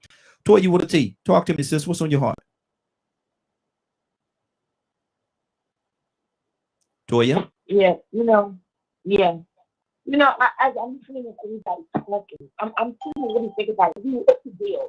You know, like what is this about Black people, you know, other than the hype that they think is a problem? And then someone mentioned about how they talk to another Black person and another Black person and have the same view, you know, but that's why they have Republicans, and Republican Black and the white Black have the same few same way. But what is it about Black people? And then I started to think, us. Maybe it's the way we house, you know, the culture, the loud music, the praise, the talking loud, the way we dress, the way we talk. There's a certain culture that people are looking at. And most Republican Black people would like to say the same thing. But I think it's just a little bit stereotypical, right? It's just because we're different. It's like with so-called white trailer trash. That's the Black people or the white folks, you know? The ones who they feel like don't live like them. They live in a trailer, cars all over the place. Oh, no, that might be like this. But everybody got their thing. Everybody got their thing. To where people, oh, no, you know, that's not a way of living. Oh, no, you're beneath me because of a certain specific culture. And that's how you know it's, again, another type of event. It makes no common sense. Because I promise you, when 9/11 happened, we all had to stick together because no matter what the difference is, I don't want you dead. Mm-hmm. I don't want you to die because of this. That's why we're in America, right? To be different. And we allow these distractions to keep us divided. This one young man down in Florida, then he gets shot because his music was too loud, and a Caucasian individual told him to cut it down. Mm-hmm. Then we have the same issue with an officer. Now I'm an officer, and I tell you to cut your music down. So now because you don't cut your music down, I'm so angry I want to shoot you. Whether it be black or white. Mm-hmm. You know, we need to find out what the real solution is. And there's a solution within everything that we're talking about. It's something more than everything that we've discussed or talked about on here. And we keep doing it from it. Mm-hmm. And until we recognize, you know, the evil that it really is. And as individuals, we become committed to sacrifice, to do the right thing for our kids, because we know the problem, we know the issue, we talk about it every day. But it's up to us. It's like we keep looking for the government to solve this problem. 30 seconds. The problems that we're talking about, it's not the government can't solve. It's us, all of us. Yeah. The ones who run government, the ones who run food, the ones who run the police, the ones who run radio stations, the ones who decide to accept the $1 million contract to expose things to children and have no care about it. So until we face and recognize the truth and the addiction of our own selves and the witness that we've brought to the table, we're never going to change this, right? I'm doing something, I'm being conscious now because I know I dropped the ball. I know that I did not do everything I was supposed to do in my 45 years of living to represent rightfully the Black race. Mm-hmm. Wow. And I'm doing whatever it takes to go back and say, no, when I die, I'm going to be a very well educated. Everything that I've been in my life, I done been in jail, I done sold drugs, I done done all that. I'm about to do the exact opposite on this side of life. And that's how we change the perception. Good deal. Good deal. That's how we see it. Absolutely. Absolutely. Curtis, talk to me, brother. What's on your heart? You know, everybody done had some really, really, really great points, and I'm hoping that the listeners are taking all of this in. However, all at the same time, be thinking like I think. Toya was big ups to you, Queen. You just spoke some real powerful words. But I'm going to say it again. Everything about the existence of our ancient society, present society, modern society, and future society will always be based on the science of history. Everything. Business, commerce, war, everything. And as a result of that, we are taught lessons that I think we really should follow and have been trying to follow.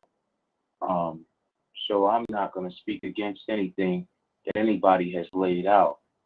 I will speak against talking points because I noticed that someone said via email, text, whatever, why aren't there more Black businesses?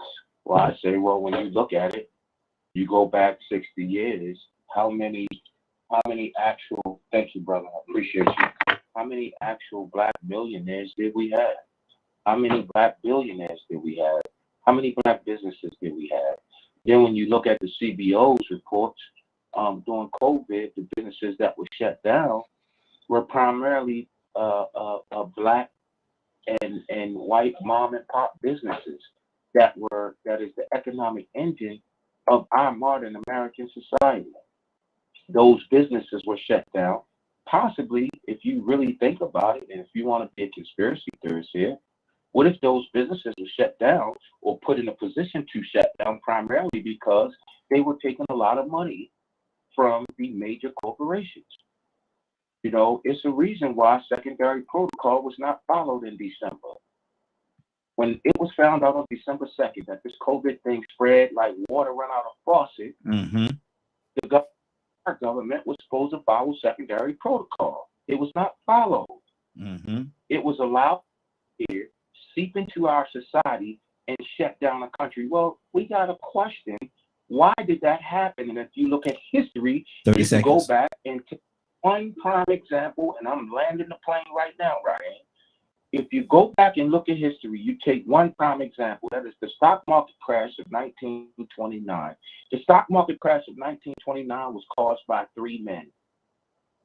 The overall goal was to crash the economy and then crash it so that they had enough money to bail the country out. By having the money to bail it out, they were paid back double the interest. I want to say, if I get it right, and I could be wrong, but it was Carnegie. It was William Carnegie. It was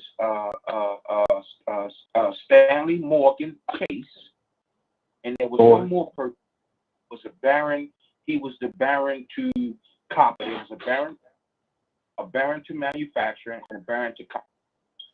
They caused the full 1929 stock market crash, and that was all because what happened was, industrially, you had people like me, you, right here. You had all of us collectively coming together saying, hey, we can do that. How many of us actually know what the most successful and the most safe car ever designed in American history? How many of us know what the car was? Because see, that's how I'm training my kids. Training my kids today. Exactly. But I'm training my to love themselves and to love what we have accomplished, because the school system will not teach it. Good deal. Good deal. No, what is considered? I gotta throw this out here, Rahina. I'm landing the plane landing. We bring the concourse. How many of us know what is considered the safest and most cost-effective car to ever be made in America? What kind of car was it? It wasn't a Ford. It wasn't a Chrysler. It wasn't a Dodge. It wasn't a GMC. Guess what it was called? It was called a Greenwick. It was a black-owned car company. Absolutely. Absolutely. Green. You got to keep it moving. Good deal. Good point, man. Now, let me go to our Navy. Navy, good morning. How you doing this morning? Good morning. How y'all doing? Hey, doing good. Doing good. Since we're asking a question, and I want to get your heart on this thing, turn your volume down just a little bit. It's a little bit. Turn your volume down just a little bit. We're asking a question this morning about the King's speech, I Have a Dream speech. And in particular, we're talking about the part where he said, I want to live in a world where, my dream is that you will not judge a person by the color of their skin, but by the content of their character. And Navy, I want to ask you the question. Are we there? Can we get there? Or how far are we off from that point? I've been listening in and out throughout the day, and let me first say that I have thoroughly enjoyed the commentary given back and forth. And I have to echo some of the language that's already been spoken of. Yes, we're so close, but so far away. Like, I'm going to use myself as an example. I mean, I sit at the table with people that don't always look like me. And oftentimes, and especially as a Black woman that's in my field and that is in the ring of entrepreneurship, there's already this stereotype that whenever I get ready to speak and have an opinion, that is going to come from a place of anger. So there's a fine line that is walked between being professional and being the quote unquote angry Black woman, because I do have an opinion. And when I think about that statement of judging me off of the content of my heart and not what I look like, I would love for us to get to that point authentically and wholeheartedly. But a lot of the times I am judged off of a stereotype and what I look like and other characteristics that came before me or that you may have experienced. So you're basing me off of those things. You're basing my character and the content of my heart off of someone else's characterizations or a stereotype that you have seen perpetuated on TV, or that you have maybe one bad experience. So do I think that we can get there? Yes. Do I think that we are wholeheartedly there right now? Unfortunately not. But I can definitely appreciate the commentary that's been given today, and is for a young buck like me, is appreciated. And I wish that my generation could just sit in and listen and grab these gems that's being dropped today. So thank y'all for the commentary this morning. Hey, thank you as well. And to God be the glory. To God be the glory. VP, talk to me, brother. VP, you there? So here's the thing. Hi, how you doing? Hey, what's up, Friday? How you doing, sis? Good. What's so, on your? And everything that was said was just all solid. What comes to mind for me is that where we are as a people in terms of King's Speech, as far as others that we have to dealing with us on what we can contribute in our character and our heart, and not just straight up by our skin. We have to understand that not all characters are good, right?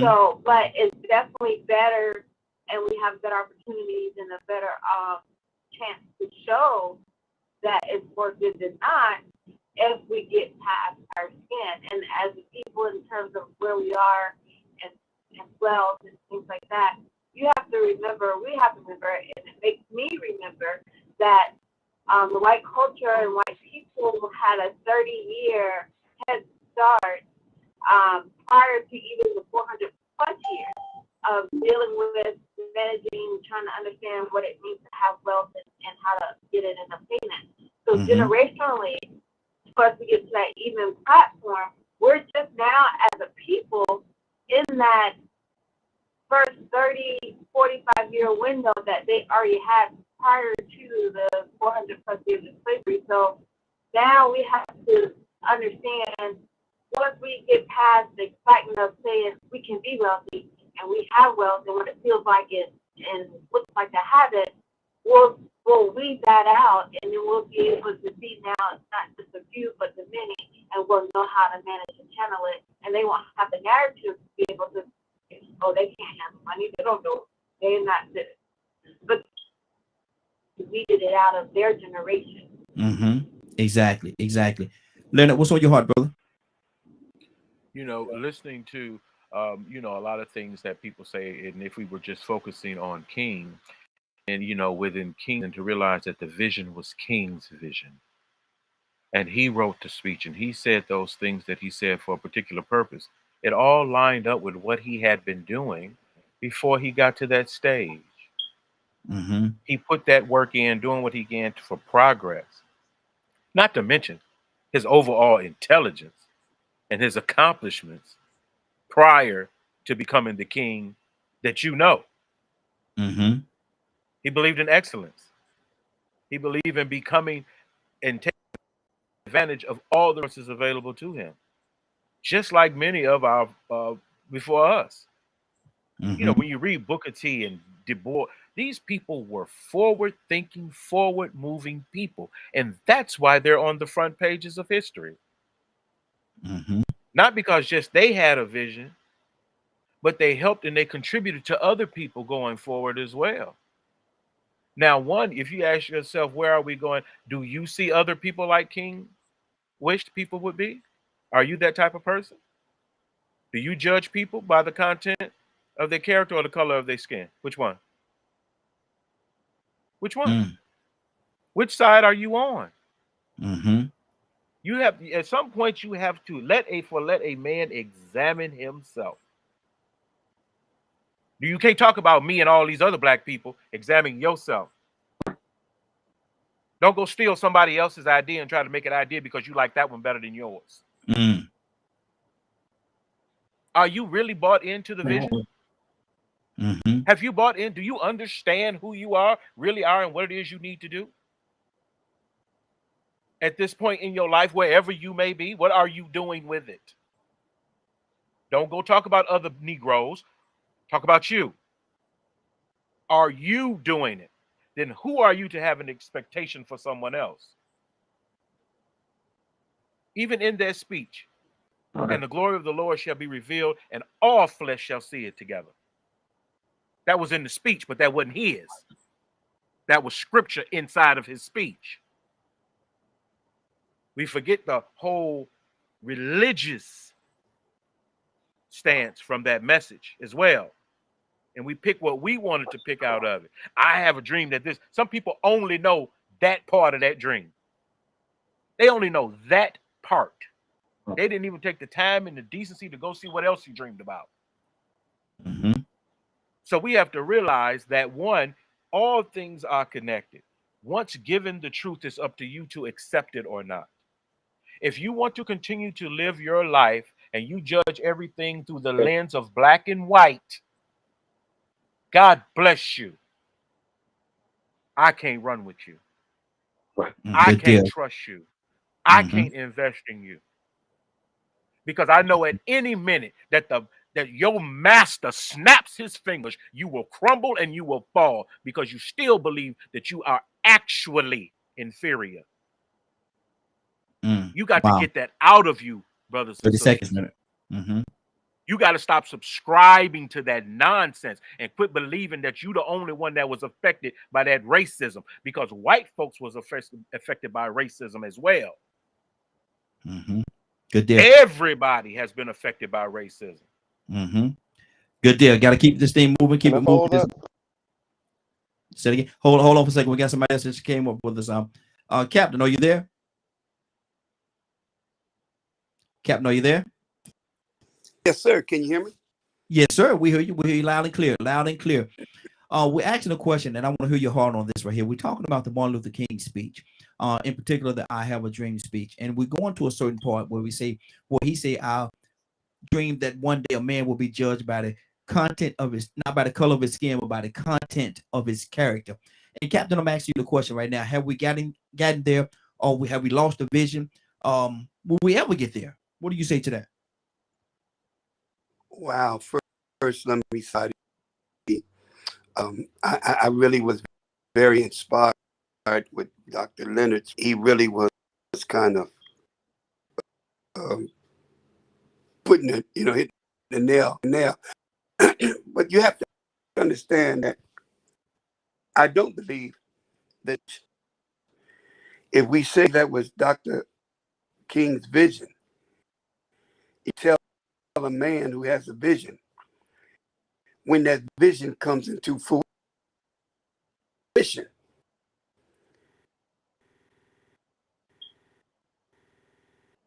Captain, you fade out on us, brother. Captain, you there? Captain, can you hear me? I think he's having some issues. I think he's having some issues with his line. Let me see.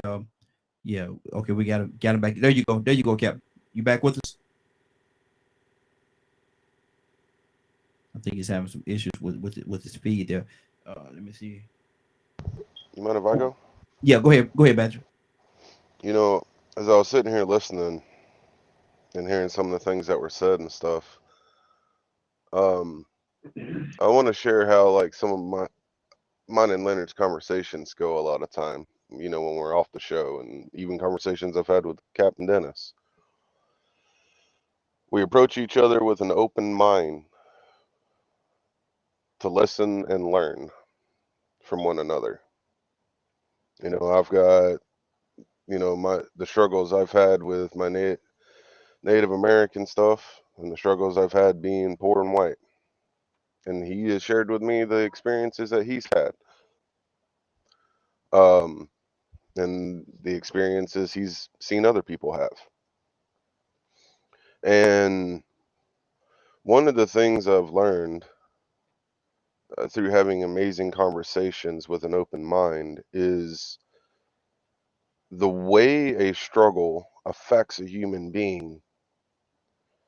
The struggles can be different, they can be similar, but how they affect the individual is up to the individual. Mm-hmm. And when there are times when two people start talking and they try to up one another by saying yours is less than mine, it starts creating a division. So when I talk about things or talk about things with other people, I work very hard at trying to make sure those kinds of thoughts don't come into my mind.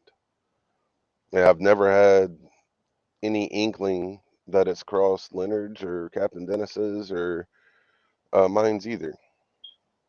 And it feels like we're sharing an experience of understanding.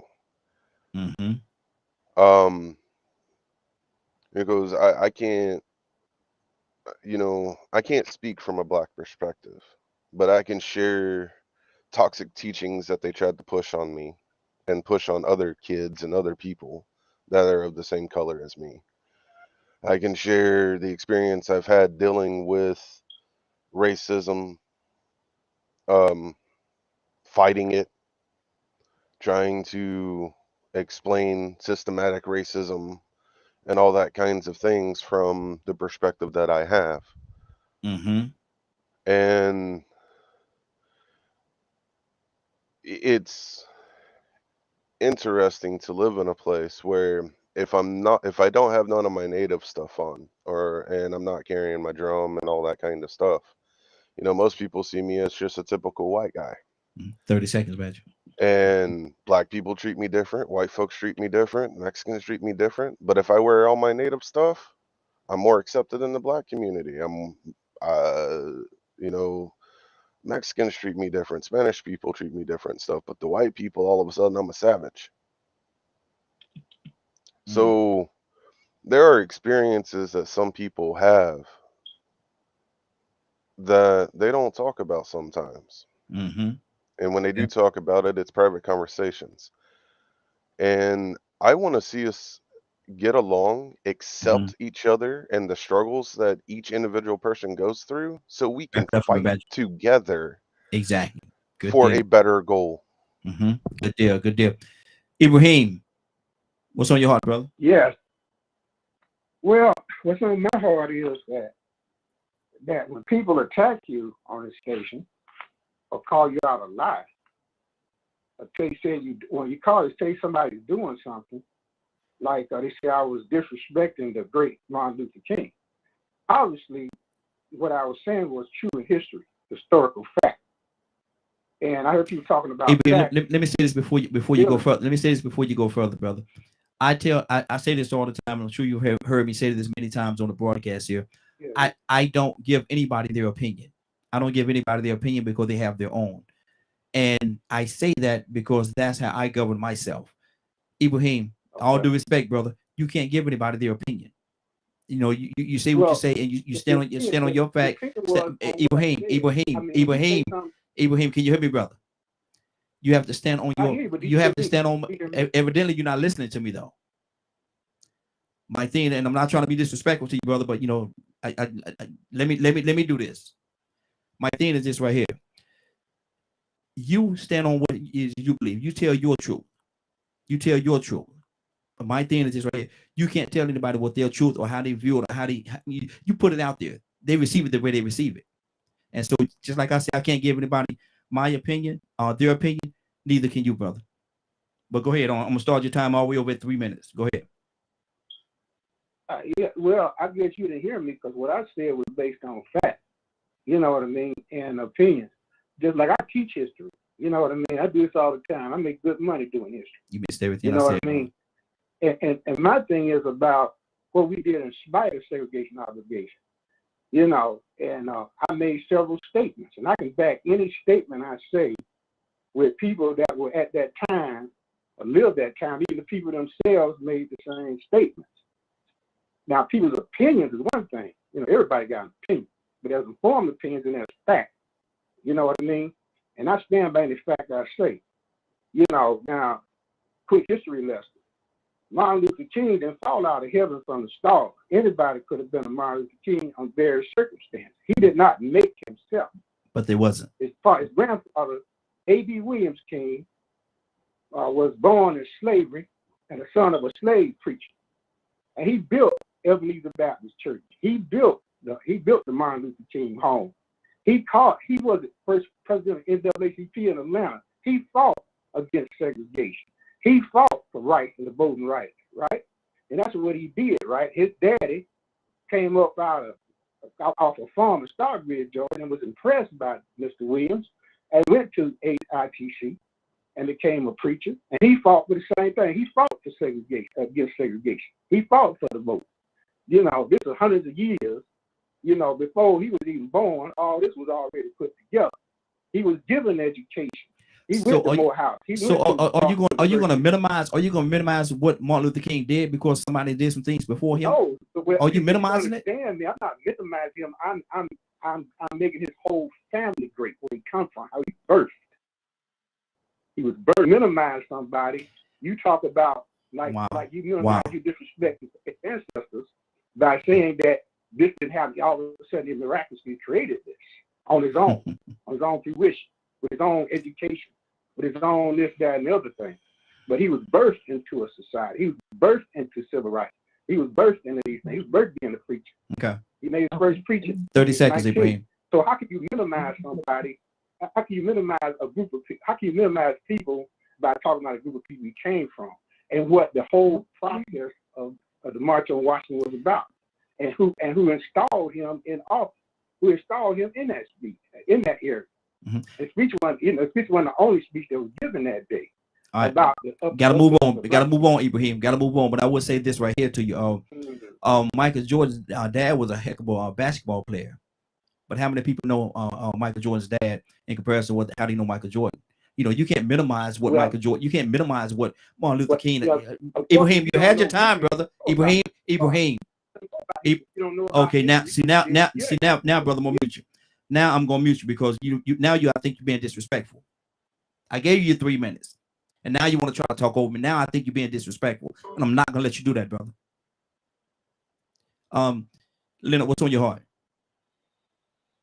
Yeah, I was trying to think of something, and I came across a quote, and it was my problem was I wanted to take people to the top with me who didn't even want to see me at the top.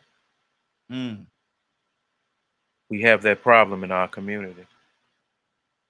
Yep. We have that problem in our community. It's up to us to resolve those issues. Like what? I can't speak from a white person's experience, but that don't negate their experience. I don't know what they're going through. The only thing I know is if they tell me. Exactly. And if I can only assume what they saying is true, it's their story. Who else better to tell it? Everybody got a story. I can't sit here and talk about how I was beat by the cops and all that because it didn't happen to me. But I have empathy for those that it did happen to, and I don't want it to see it to happen to not one more person. But it's not my story. It's not mine. I don't own it. I don't own slavery. I don't own this culture. I'm just a person. That's it. Why is it necessary that I have to impress you with something? Or I have to impress you with my struggle? And then I have to even make it worse than try to be worse. Man, come on, really? Leonard, let me ask you a question, and I'm gonna ask you this question. I'm gonna put the question out there. Did I hear something wrong, or did I receive something wrong? Did it sound like he was minimizing what King did? Man, I'm not gonna comment anymore on that situation. I've said what I had to say about it. Peace to the real, death to the fakers. Wow. So I don't get down like that. I don't diminish other men and their accomplishments. Because one, I'm trying to accomplish something. So what I look like shooting down my brother who is talking about the same thing and trying to go the same place. That's the issue. Man, it sound like some hate. It sound like Yeah, man. I mean, you know why I love the Honorable Minister Louis Farrakhan? I don't care what none of y'all say about him. Come on now. That man has stood on what is right ever since I heard him. Yes, sir. He has preached nothing but me being better for myself and my family. I understand if you don't understand that. And I don't hate you for not understanding that. But that's what I choose. To be a better person, regardless of what's going on around me. I still have a responsibility to myself. 30 seconds later. And hopefully if I'm responsible for myself, I can help my people. And then I can help people that want to go to the same place as me, trying to get to the same, walking the same path, something that we have in common. And if the only thing we have in common is hate, my brother, don't expect me to walk with you. Exactly. 508-924-3521. 508-924-3521. Willow, good morning. How you doing this morning? Good morning, Raheem. Good morning, Morning Glow. Good morning. We are having a conversation this morning, sis. We're talking about Martin Luther King and in particular the I Have a Dream speech. And asking the question, that he said that I have a dream that one day a person will be judged by the content of their character, not by the color of their skin. Are we there? Can we get there? Or have we dropped the ball? First of all, that was one of the greatest speeches that I've ever heard in my life. Every time I hear it, tears come to my eyes. And my husband can speak that speech just like he was Martin Luther King. Good Lord. I'm just telling you, he got that kind of voice. But are we there? You know, to me, sometimes it seems like it switches places. Leonard said it right. And he said to examine yourself as an individual. Because, first of all, we're going to have racism to the end of time. We're going to have that to the end of time. But the content of your character is something that have, in our culture, I'm going to say, that has overwhelmed the color of his skin. I'm going to say that because even some of the people that I drive to work with every day, you know, if they see a certain kind of black young man, they'll tell me, lock the car, Willow, lock the car. You know, or they see him walking on the street, they won't walk past them. And I asked them about that. I'm like, what's, you know, they're older women. And then I asked them, I said, well, what's going on? Well, you know, most of them, all you see with the ones with the dreads and the ones that walk around with the T-shirts and their pants hanging down, I'm believing the content of their character. They're displacing some kind of character wearing the same uniform. Because sometimes uniforms identify who and what you are. So in our culture today, you find mostly our culture as the young people in our culture are trying to look alike. So that's why I say what I'm saying when I say the content of our character. But the way Martin Luther King was trying to say it was that as a people, our character has to change in unity, but in a positive way, not a negative. Absolutely. That right there. Good. That's what's on my heart. Good day. Mary, good morning, Mary. How you doing this morning? Mary? I think we might have lost Mary there. Let me go to Toya with a T. Toya, what's on your heart, sis? Toya? Yeah, no, great. Yeah, no, I'm here. No, great feedback from everybody, right? And the thing about being human and being different is that we're all not going to have the same outlook. You know, we're just not going to have the same point of view. That's why the world is just the way it is. Different people got different ways of leadership. They look for different things. And listen, ain't nobody got to like me. Yeah. You can be black, white, whatever. You got the God-given right to not like me. Yeah, to exactly. give me a hard time, to make it hard. You can do all that. And you heard what I said when I said I'm going to oversee all of it. Do what you want to do. Because me using this energy, talking about who don't like me and all that, is helping me stay distracted from building myself out, making sure I'm the best. Let me give you something to talk about, because I'm going to be the best, baddest little brown Negro girl you've ever seen in your life. Everything you can't stand, I'm going to be the biggest, baddest, toughest. And that's where we got to take this energy. We get so distracted on, oh, they don't like me because of this, or they don't like me because of that, or I'm not accepted because of this. That ain't the point. You got to worry. All that's irrelevant. You need to worry about you and yours. Protect yourself at all costs. defend your family to the death, work hard and make sure you provide, and make sure you don't raise no hooligans that's going to go out and get their own head cut off because you didn't take the time to discipline them. Because all this energy putting into who ain't going to respect you, who ain't going to do this, who ain't going to do that, you listen to it long enough, you start to believe what you ain't. And you start to believe the lie. You know, so I appreciate you, one, for the platform. I appreciate everybody for their feedback because, again, I believe that this is the communication.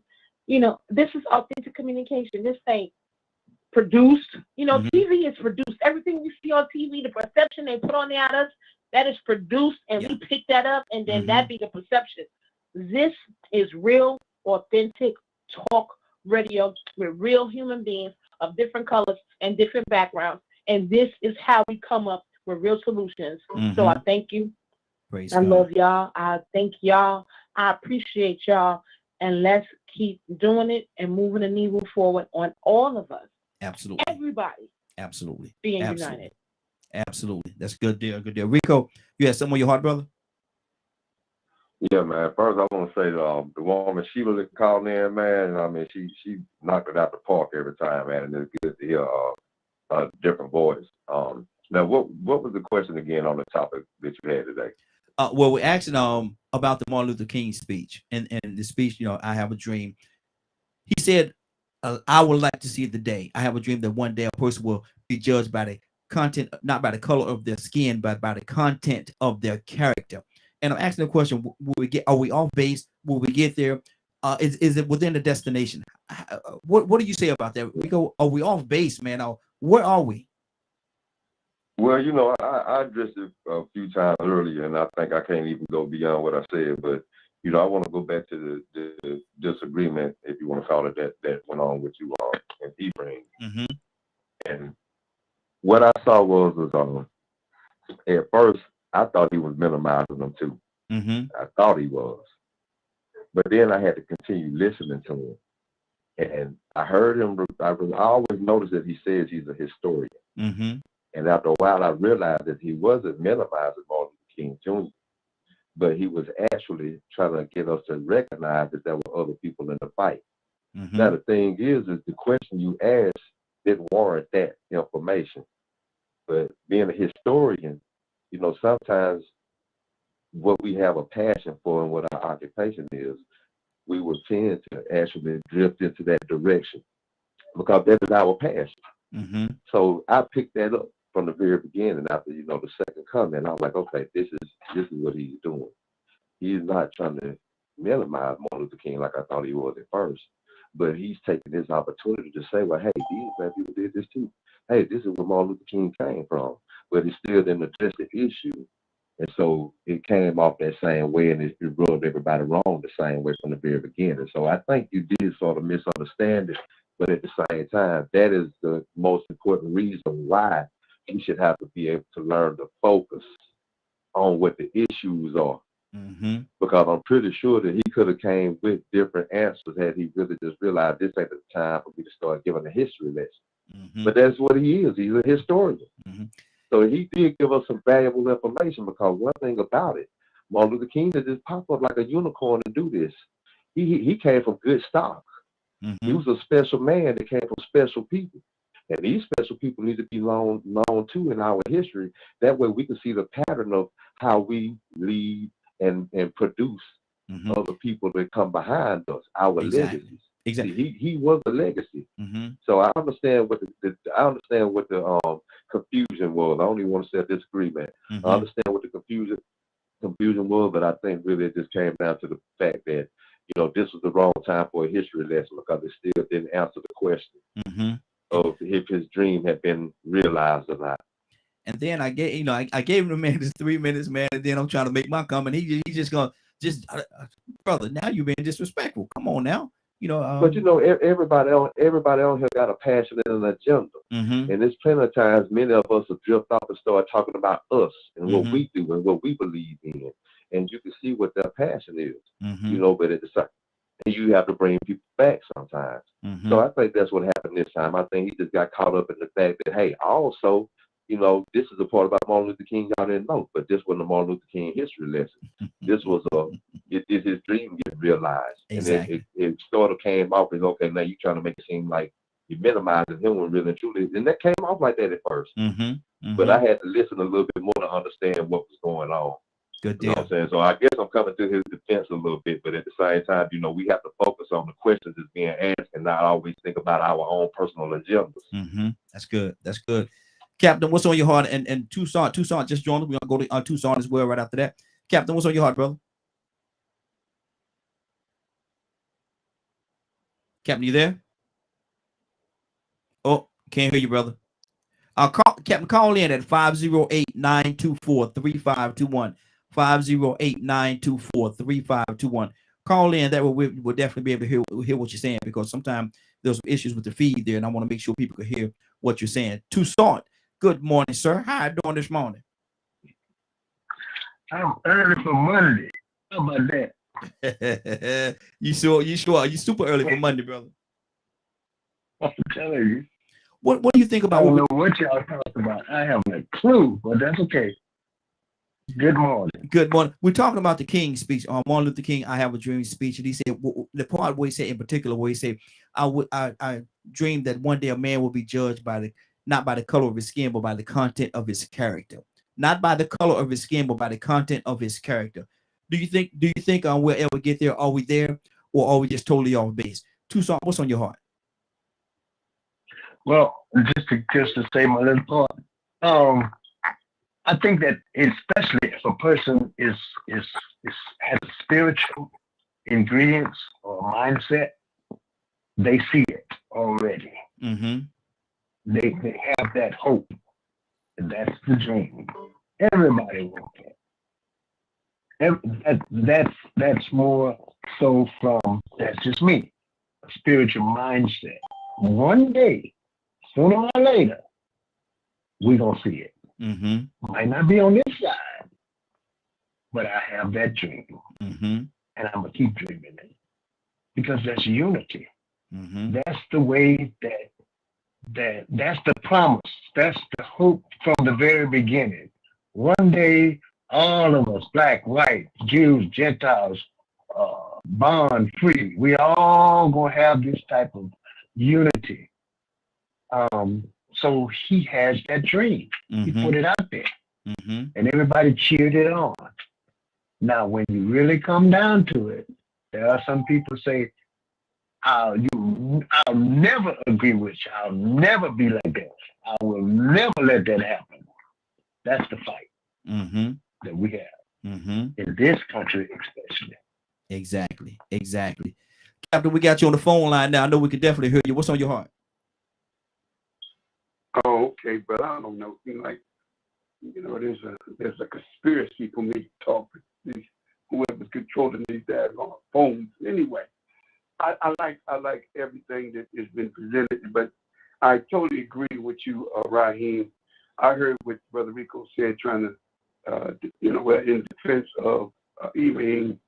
But sometimes, when we're on the subject and someone speaks about a certain topic, this topic was about the great work of Dr. King.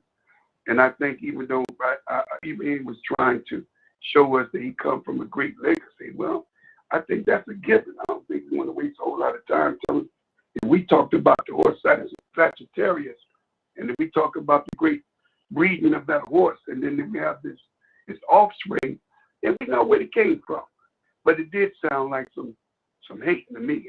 Just my opinion. I just thought that, damn, man, you trying to minimize what Brother did. Now, I heard Raheem.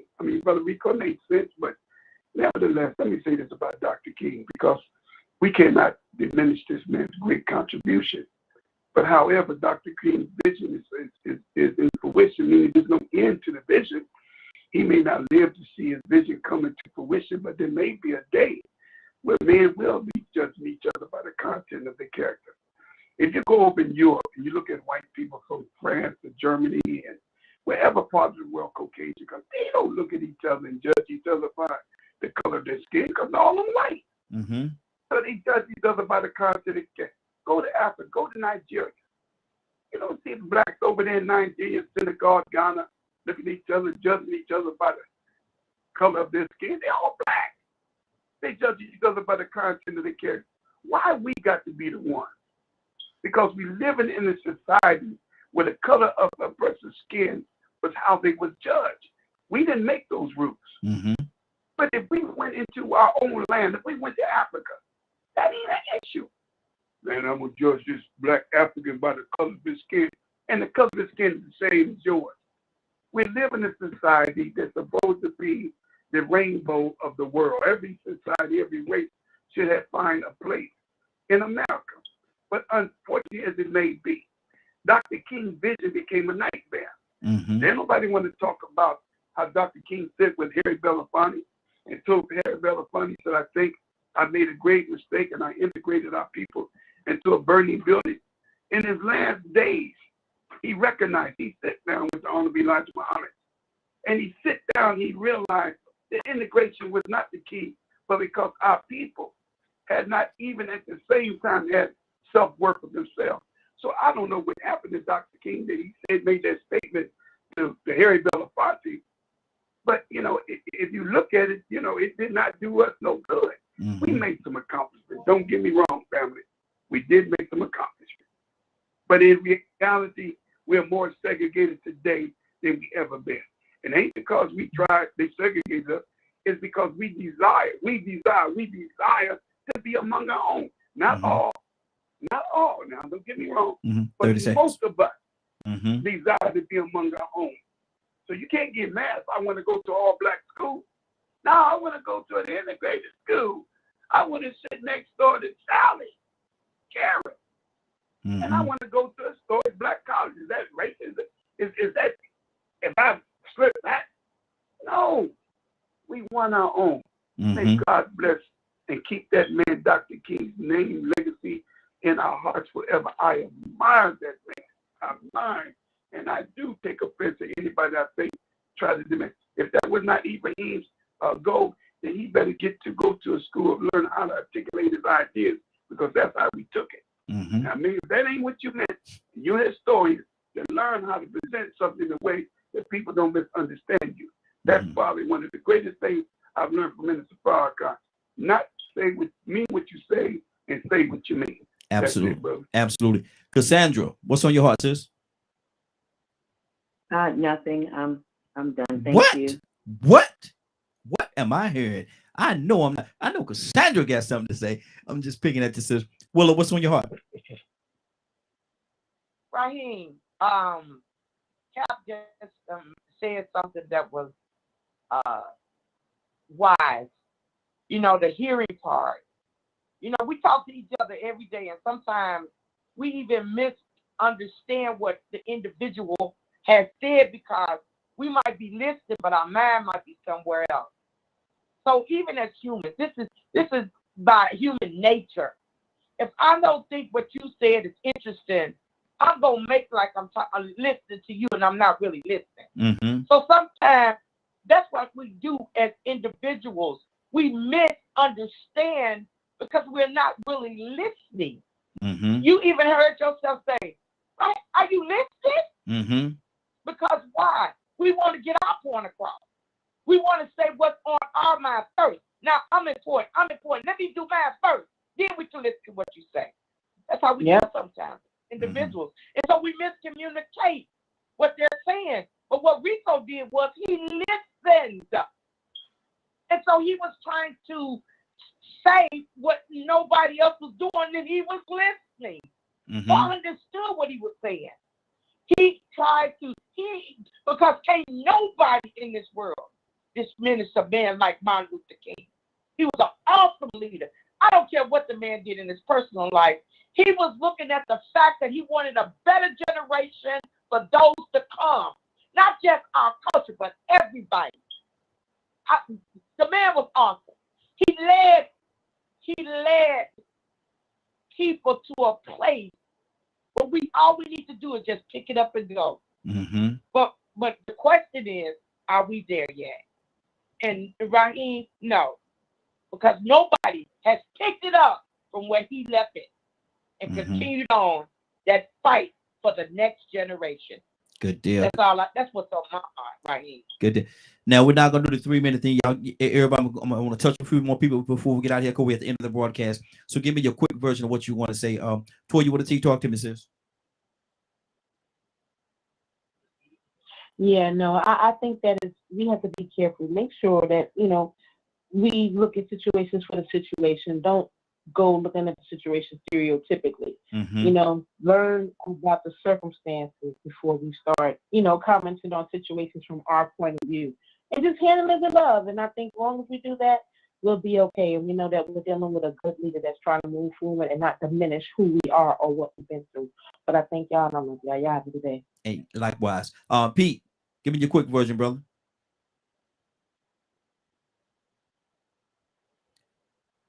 Version is, I would encourage everybody to judge themselves and master themselves. And anybody that has a negative opinion of you that's not valid, give it no value. That's what I would say. And certainly, you have the ability to just do what we need to do in our lives.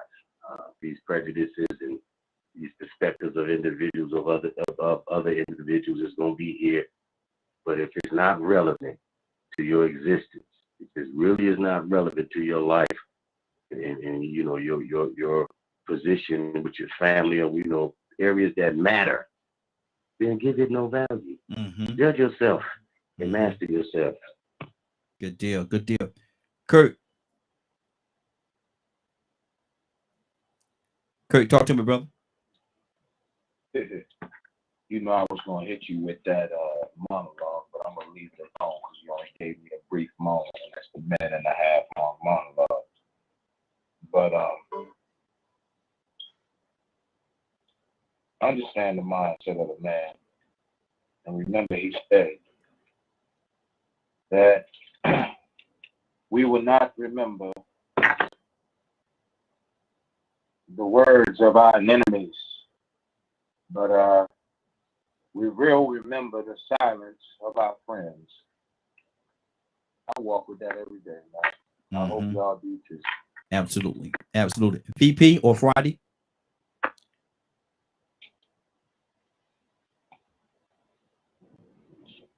Yeah. I think it's one of them lessons learned where a lot of people, like I'm like Ibrahim, I like the history behind it, but you gotta be careful. A lot of people don't like seeing their idols in a different manner, no matter how.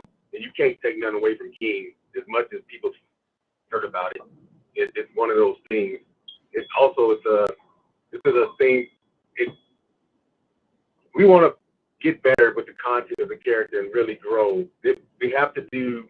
I believe what Captain was saying, and it has to be a rainbow effect. You can't just believe that the black community is going to do it alone, only because 45 minutes on this radio show, it shows the difference of what the black community does to itself. So we're going to always need that help from everyone else. It's going to have to be a unified thing for us to finally get over the color of the skin and actually do the content of the character. Wow. Friday, you have something on your heart? You said for the both of us. Good deal. Good deal. Toussaint, talk to me, brother. I put something out yesterday. Worried about character, not reputation. Most of the time, we just do the opposite. We want to develop a reputation, and we're ready to, or we're willing to compromise our character. And so, I just learned to take my 2 ears and use it twice as much as my one mouth. Yes, sir. Yes, sir.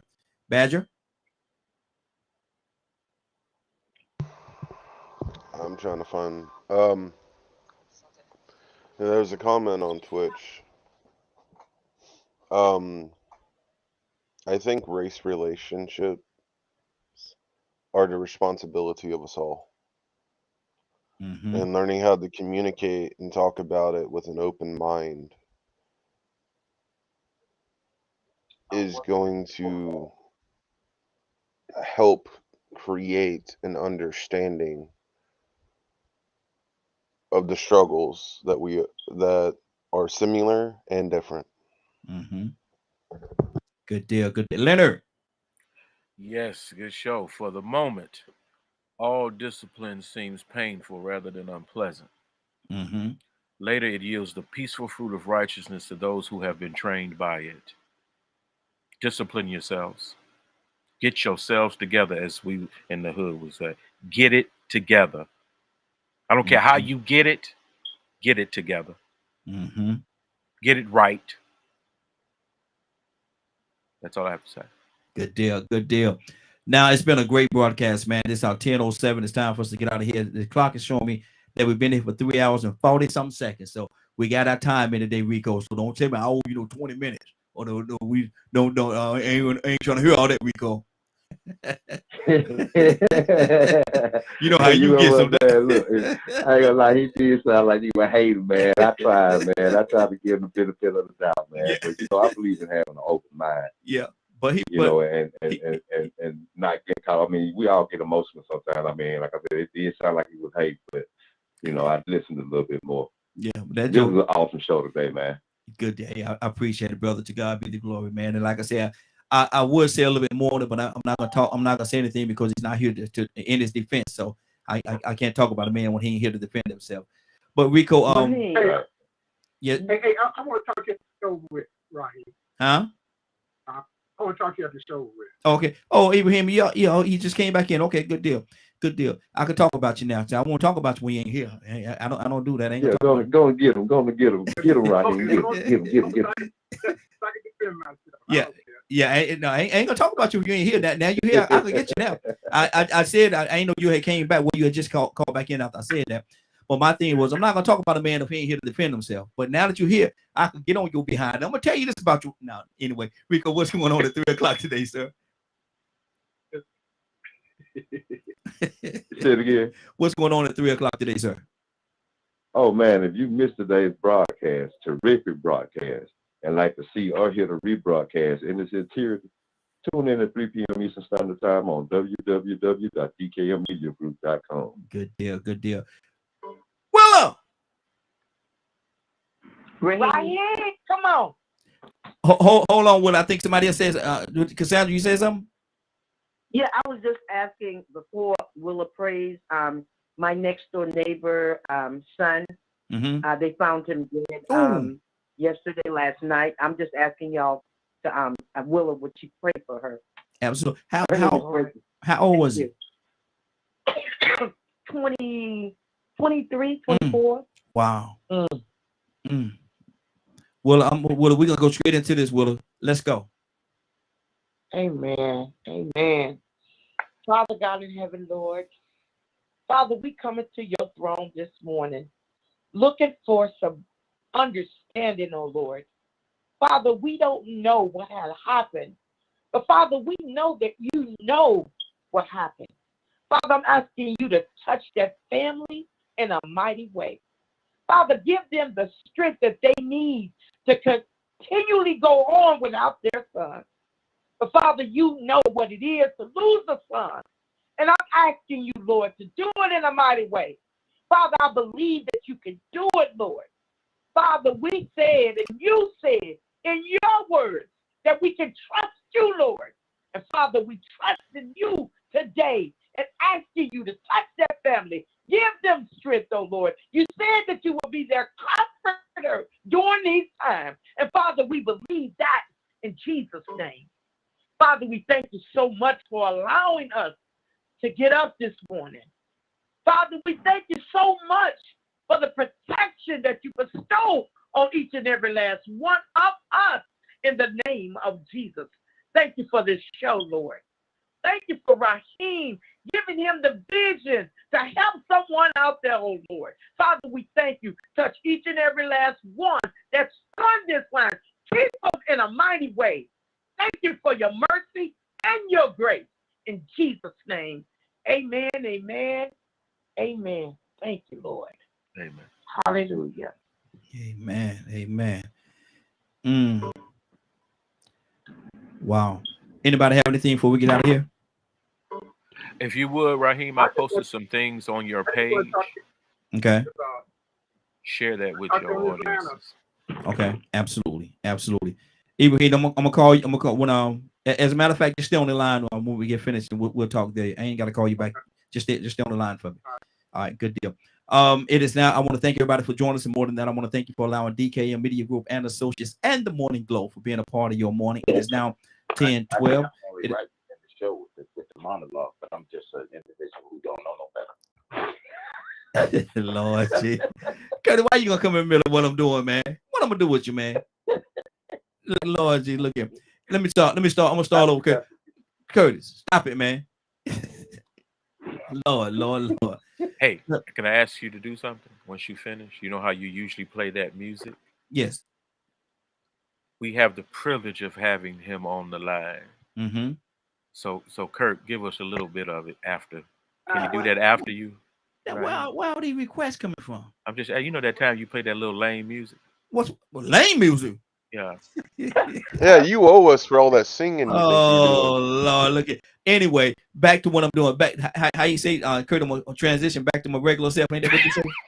I'm gonna transition right now back to my regular self. Okay, now it is now 10:13. I want to thank everybody for joining us. And more than that, I want to thank you for allowing DKM Media Group and Associates and the Morning Glow for being a part of your day. It is now 10:13. You're about to exit the Morning Glow, but before you go, I want you to do me two favors, if you will. One, I want you to continue to pray for us because we're certainly praying for each and every one of you. Number two, why this is real simple. I want you to go out there, find somebody, and give them a hug because you never know. It could be the only hug that they get, or it could very well be their last. Love you, and ain't nothing you can do about it. Have a great day and a better tomorrow. And then we shine some of this light on you from the Morning Glow. Take it out there into this wicked and cruel world that we live in and let your light so shine. If you get an opportunity, give somebody some love.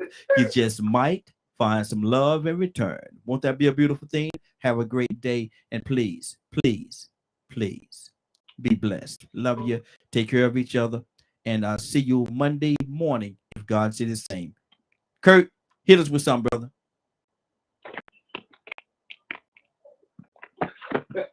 And now he ain't even ready. March, I was surrounded by all kinds of people. Old women who found it hard to walk across the room. They somehow found the strength to march for miles. Young men and women carrying their children and older children holding the hands of their younger brothers and sisters. When all of a sudden the bottle was thrown by a crowd of whites, and we shouted, "Duck, Malcolm," and we did. But Malcolm, children have a need to know what's being done. Bottle struck this young child. It cut the whole left side of her face. Now none of us was angry then. We rushed to protect her, to comfort her, to worry about stopping the bleeding, but we marched on. A few moments later, a white man bigger than a truck he must have been driving that night with all his force yelled, "Go home, you little bastard." He was screaming at this young boy. Couldn't have been no older than 7 or 8, 9. I saw the look in that child's face that night. He was hurt, confused, and maybe most of all ashamed. He must have thought he did something terribly wrong to have all that hate directed towards him. So yes, Malcolm, I can get angry. With all the history that makes me a black man, I can get angry. But it's a different kind of anger. It's anger that makes you know you can't stop loving, an anger that makes you know you can't stop believing. It's an anger that makes you want to prove hate wrong. Sing right here. That's one of the most powerful moments in theater I've ever had. Wow. And look at, and you mastered it, brother. You mastered it. Mastered it. Great job. Thank you. Yes, sir. Now we're about to get out of here, y'all. Y'all have a great weekend. Take care of each other. And again, please, please, please be blessed. Have a great one.